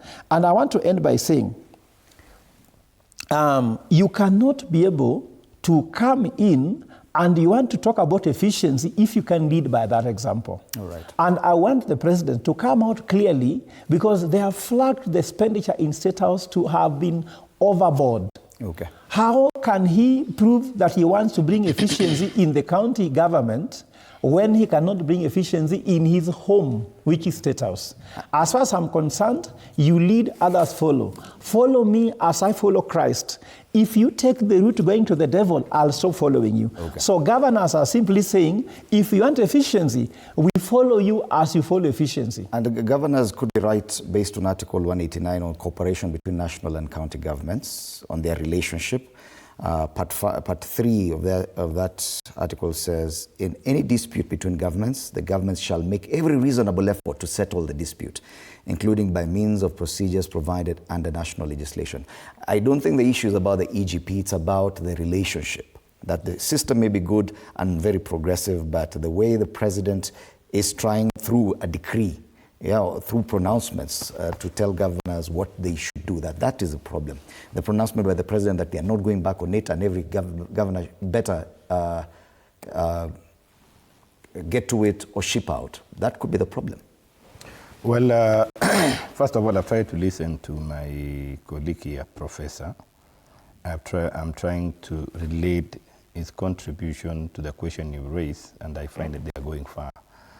And I don't want to blame him, because sometimes it's also a question of perceiving the administration of the day. Sometimes when our minds have been settled in a given perspective, even if you don't need No, Mheshimiwa, I don't know where my mind is settled. What I'm talking about, I can give you evidence about. Because I've not even understood what he's trying to say. Fred, I have allowed him to attack me personally. No, it's not a without substance. That my mind has been. Are you the one who created? I'll give you an opportunity to respond to it. I've been giving that patience. Let me not use him. Mheshimiwa, just be professional in what you tackle. The challenges that are going through the country at the moment. We have a problem over people that they have developed an art of naturally rejectionist in everything. That even sometimes you fail to know when something would be good for them, especially if the person doing it or implementing it is not pro you or you are not in the same perspective. So that put aside, because this system, for sure, for sure, it is something if you hear it, and these systems have been there. This is not the first thing. All these organizations, businesses are run by systems. I think it's the approach of the president we're discussing. Okay, I'm coming to your question. Whether the president, I might need to have known the circumstances, because remember also, there are feedback mechanisms on the stages and processes of implementation. Whenever you hear people are negating it, and sometimes if this thing is going to take out influence of some people on a given stages of a system implementation or procurement, this is all about procurement now. In fact, it's not about financial aspect of payment, it's about procurement. And you see, this is where there have been a gist of the issues, procurement. So this thing is going to reduce the level of influence of some people. I think they are more fighting in terms of misplacement than the difficulty of the system. I agree on Article 118, and I think what the president has said, but the person who should come forward is the cabinet secretary. You've just played a clip, and I've seen the cabinet secretary for health, Aden Duale, at the Council of Governors office. I was there. I saw the chairs. I know that office. I was there sometimes back. I saw him going there. Whether they agreed or they disagreed, but there is an attempt of sitting together, allaying issues and engaging on issues. And I think progressively, that's where we need to go. So I'm also expecting to see the National Treasury as a function, leave alone even the finance aspect, as a function which, as a role in both levels of government, should be able to demonstrate to us. We don't know whether there are other meetings other than the technical meetings which have been ongoing at that level of Council of Governors having to discuss and governors also raising the issues. To me, that's what I started with by saying, I want to encourage my brother to sit with Council of Governors, because remember, the most expenditure that touches the people, it's two levels, but the one that is closer to the door of the people is devolution. So that is what my prayer around there. Now, coming to the aspect of general dynamics, especially in system management on economic issues. And I bet the kind of professionals we have even in the country, lawyers, economists, accountants, and what, this country belongs to all of us. Under Article 1. It is our country. Those people who are in power, we have placed them in trust. Anytime they fail to meet the trust expectation, we have a role to get out them through an election. But for us to reduce ourselves to lamenting throughout, to lamenting without proposing any mechanism to cure, because some of the problems are beyond the president, like the challenges, the gray areas in this constitution is beyond the president. Remember, this constitution, most of the issues would require a referendum. Referendum should originate from the people. The moment it originates from the president, remember the BBI, how it failed technically. So the president is tied in his hands. Yes, there are challenges. Now we are feeling the heat on challenges on management of healthcare issues. Like my brother said, health should have not been involved now because it is difficult for governors to manage it, because of other dynamic challenges or other political focus. And you see, the politics in every county are unique. Some of them are driven by clan, some of them are driven by religion, some of them are driven by, by ethnic arrangement, all those. I agree. We never did well. But the question is, when are we commencing? From the original people, supported by the elites who understand. When shall we have that discourse to come from the people? Okay. Because the earlier, the better. Otherwise, we'll remain lamenting here. And the best way to express our frustration is always to accuse one.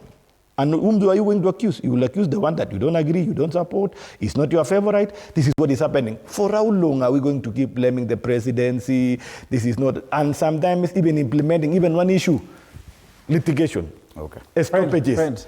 Look at this. Let's be honest. So in the long run, and putting some example, like our country, like Kenya, that we are yet to attain our own autonomy in terms of raising enough revenue to manage our own expenditure. We are still dependent. And sometimes some of these events are tied to some condition. Like the question of saying, we are going to US. I've never seen people going to US on benchmarking. They have been going to New York to attend the World Bank meetings because that is where there is the discussion on the issue of debt, on the issue of training, because these are the people who have been supporting our budget and they have some level of training. Either they want to train legislators, they want to train executive. Most of the meetings are taking place in New York. I've never seen people going to benchmark.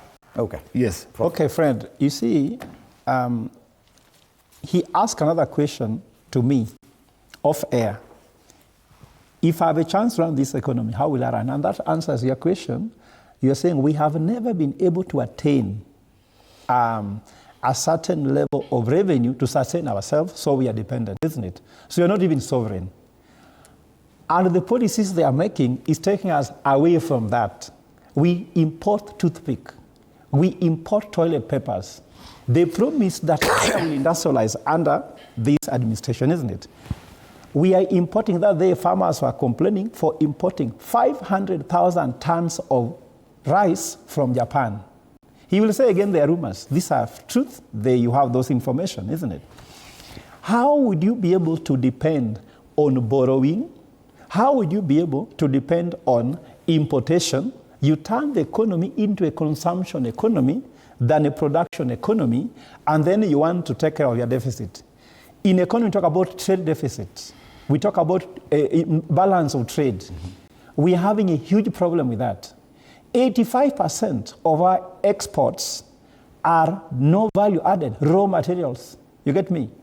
And they are sitting there in parliament, they don't want to debate that. They're just debating on who gets impeached, who doesn't get impeached. They're like, which bill do we pass? Which bill have they passed in parliament, even to look at how to come make Kenya production economy? So nobody's blaming anybody here, Fred. And we have solutions. Okay. And only that I can't come on TV to start telling Kenyans what I can do for them because I'm coming here to contribute to a debate anchored by you. Okay. Now let's come to procurement issues. Fred, the biggest problem and the biggest source of corruption in Kenya is on procurement and tender. And that's why for us to solve it, it cannot be solved by someone preaching and shouting and giving decrees. Can you imagine the president tells elected members by the people that if you can't comply, resign and leave government? This is against the constitution of Kenya. I'm sure, Fred, if we tell him you must go, then bullets, shoot one leg, do this, isn't it? He gets very annoyed when he's told to go, isn't it? But he can tell other people to go. We should lead by example, Fred. If being told to leave hurts you, like Fred, if you tell your wife, you leave me if you want, isn't it? I'm sure that hurts your wife, isn't it? What if she tells you back, leave me if you want? And for you want to feel nice when you're saying it. When they say it, you don't feel that it's something wrong. The president has given decrees. Fred, there is a way to lead leadership. There are different styles of leadership. Autocracy is one of them. And the president has chosen that as the leadership style. It has consequences, isn't it? But there's so-called participatory leadership. There's so-called transformative leadership. There's charismatic leadership. You can talk to this government in a way that you can even laugh and you find they have done what you want. Why should you show powers? Fred, when you use your powers, you lose them. Like now, my brother had powers to insult me or not, and he has used his powers, isn't it? Now he has lost his powers now. Because he can't tell me, cannot insult me. He has already done it. He said, my mother has been framed in a certain way. He was the God who put my head in a machine and framed in a certain way. No one is opposing government. Now, I come back to another thing, Fred. Look at the order to that e-procurement, because I don't want to go to small stories. For you to tender the e-procurement, you have to pay 1,000 bob, isn't it? That money goes to who? And who owned that system? Who owned the ASA system? Who owned the KRA system? Let him just tell me who owns them. E-Citizen. E-Citizen has captured the state, isn't it? E-procurement captured the state. The SHA system captured the state. The KRA system captured the state. And those systems belong to somebody. When you want to use them, you have to pay money to use them. Go to the system. Go and try yourself. Any Kenyan listening to me, of course, Mheshimiwa has said, Fred Ogola is a liar. I accept. Go to the system, enter and tender without paying 1,000 bob. If you don't pay 1,000 bob, I'll give you 1 million. Because this is the truth. So Fred, e-Citizen, there's the issue of 50 shillings charged for every transaction you do, isn't it? Where was that money going? Because Fred is a liar, isn't it? This 1,000 you're paying, who is collecting that money? Is it going to the county government who is offering the tenders, isn't it? Or is remaining somewhere on the cloud? And that cloud belongs to who? Fred, this system has been designed for corruption, isn't it? Because there's nothing William Ruto does where his self-interest is not there. Oh. And that is the perception which is there. Let me end by saying, Fred, let me end by saying, as a way forward, Mr. President, first of all, win Kenyans' trust. Then if you want their trust, you'll get back. But it is not hard. You won their trust and you got 7.1 million votes. That is a huge trust. I don't even have it. Me, I don't even imagine that I can get 7 point. Fred, can you imagine that some people woke up in the morning and gave you 7.1 million votes? Very few people get this privilege. Raila Odinga got 6.9. It is not hard. Go back to what made you get 7.1 million votes. That is trust. You will actually be able to implement your policies. Let me not respond to him direct, but just to put something straight for some reasons. That's why I've said this country, Kenya, requires all of us.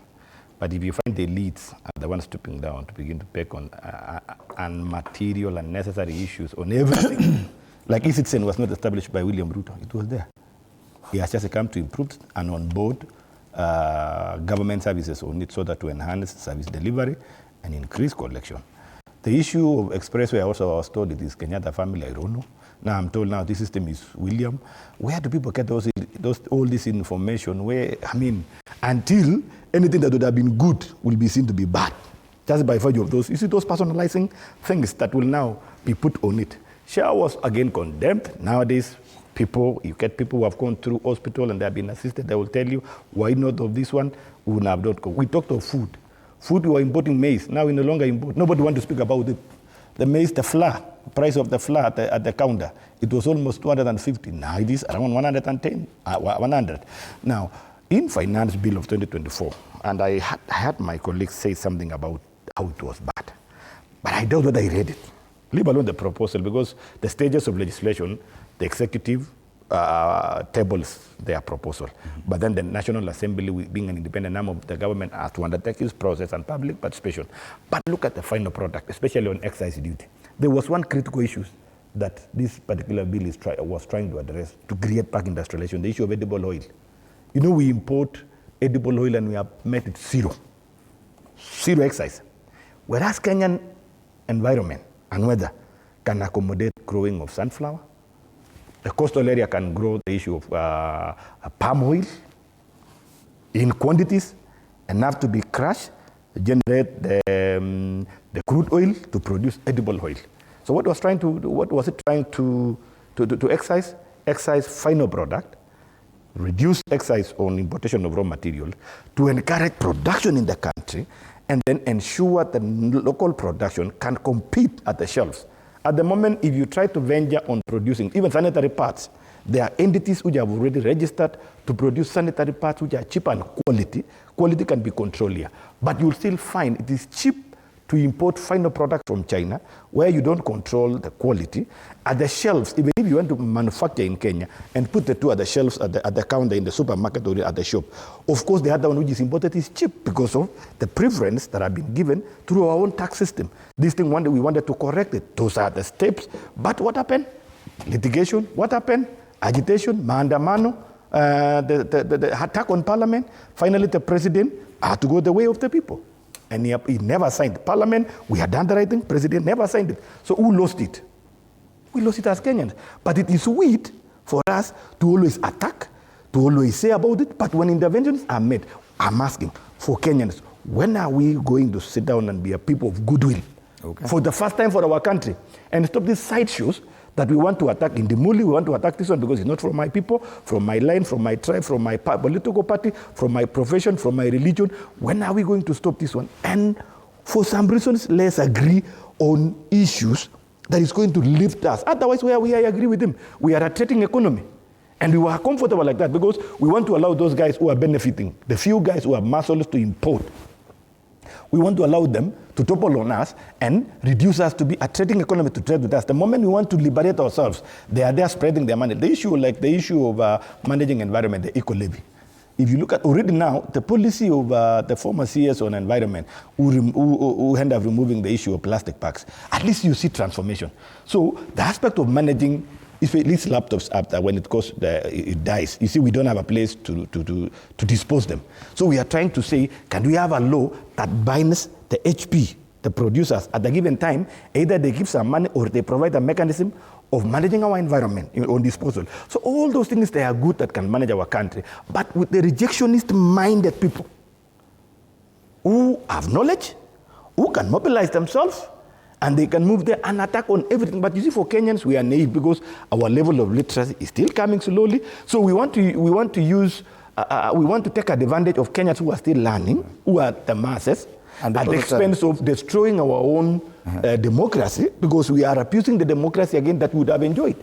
Because of time, allow me to split the remaining time between the two of you for final comments. Professor, starting with you, do you feel you're being overly critical of the president? Fred, I developed an economic model, which is my economic ideology, called evolve. Kenya needs to evolve. Agricultural sector needs to evolve. Tourism sector needs to evolve. Even healthcare needs to evolve. And what is evolve? It is an acronym for E, economic turnaround, which we need to do sectors which are not performing used to perform. Value addition, the sectors which should generate money but is not, the sleeping giants needs to wake up. Optimize the Kenyan talent for all. Leverage strategic partnership by running a lean and clean government, because this government is not lean and clean. There's a broad-based government is bloated. We talk about vulnerability management. People who are vulnerable in different areas need to be managed. Environmental stewardship. So I'm not someone sitting here venting. It's just because this is not the time to tell you. But let me say the following as I close. They said that Treasury developed the system, isn't it? And he said there is no one who has developed but Treasury. Treasury do not have an IT department that develops softwares. That is the truth, isn't it? They procure it. Then the question is, how do you expect a system which was procured without transparency and accountability to now deliver transparency, accountability, and efficiency to the county government? Those are questions he has to answer me, if he can. Then another thing is that if this system fails, Mheshimiwa, do you know which office you can call as a service provider for this system? No one really knows. So everything on their side is opaque, but this side they want to deliver what? Transparency, accountability, and efficiency. Fred, if he looks like a duck, walks like a duck, quacks like a duck, it's a duck. And Mheshimiwa here waiting that we are still looking at the president beyond 2027. We have so many Kenyans with ambitions, with capacity, with capabilities to run this country. There's not only one person who needs to be given 10 years, and every year we don't see a sign of getting there. What I'm trying to tell Kenyans is that there is hope, and let us look at the brighter side of the day. Let us not cry too long that our tears can stop us from seeing sunrise. And the sun surely is going to rise in 2027. And when that time comes, Fred, I'm going to present myself. I'll explain to you everything I can do about this economy. For now, let them have their show. It is their show. We will have our show. And when our show begins, Kenyans will realize that they have gotten sons and daughters who can run a country in the interest of Kenya. But for these people, they run this country as if they are foreigners, and this country does not belong to them. Thank you so much, Prof. Thank you so much. I think I want to be very brief. Number one is to speak to ourselves that there comes a moment where as Kenyans we must sit down together and discuss without dwelling much on where we've come from. You know, we've come from a lot of challenges. There was a lot of, a history of where we've come from. But then let's concentrate on where we want to go. We want to develop our country. We want to liberate our country. But some of these decisions that we have to make sometimes, they are very difficult. They are very tough. But we must make either way so that we can move forward. Otherwise, most of these things, we are lamenting that it looks like we are taking stand action on our hand. Finally, the end product. Like people complain about expressway, but I want to ask you, I never saw a public participation which was undertaken for expressway to be undertaken, but everybody now is celebrating expressway. I mean, how it was done, who manages it, is not my problem. For me to get to the airport, as soon as I manage to access expressway, I'm very certain I will catch my flight, unlike there before. So, but I believe if it was subjected through such discussions, by now, maybe we would have not done anything. You can remember, as I've said again, we have a clique of people who are naturally busybodies, rejectionists, rejecting everything for good. I don't know who is sponsoring them. I don't know what pleases them to do that. But finally, systems are good, and systems have to be there. Remember, we are dynamic. There are entities that by now, and that's why we are discussing the issue of privatization bill, reorganizing of these corporations for efficiency. There are those which are established sometimes back to give some services. There are now cost centers without benefits. All those things we need to reorganize so that we can streamline our economic activities together with the running of the country so that we have a growing country that can accommodate the needs of the young Kenyans. The issue of employment, that is a critical issue. That's why we are talking of the issues of addressing what we gave ourselves in the Constitution, affordable housing, quality health care, all those put together.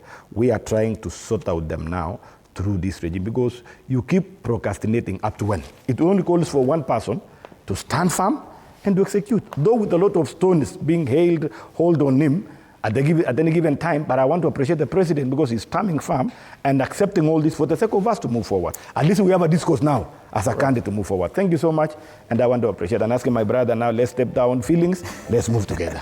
Thank you so much, Julius Ruto, MPKSS, and Professor Fred Ogola, Commissioner with the People's Restorative Justice Commission, for your time at TV47 this morning. Stop the Madness is a big headline on the front page of the Standard.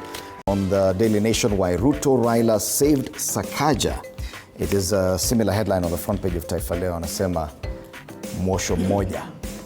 Just some of the headlines this morning. Well, this is where we dock on State of the Nation. More coming up after the break. My name is Fred Indemuli. Have a lovely day.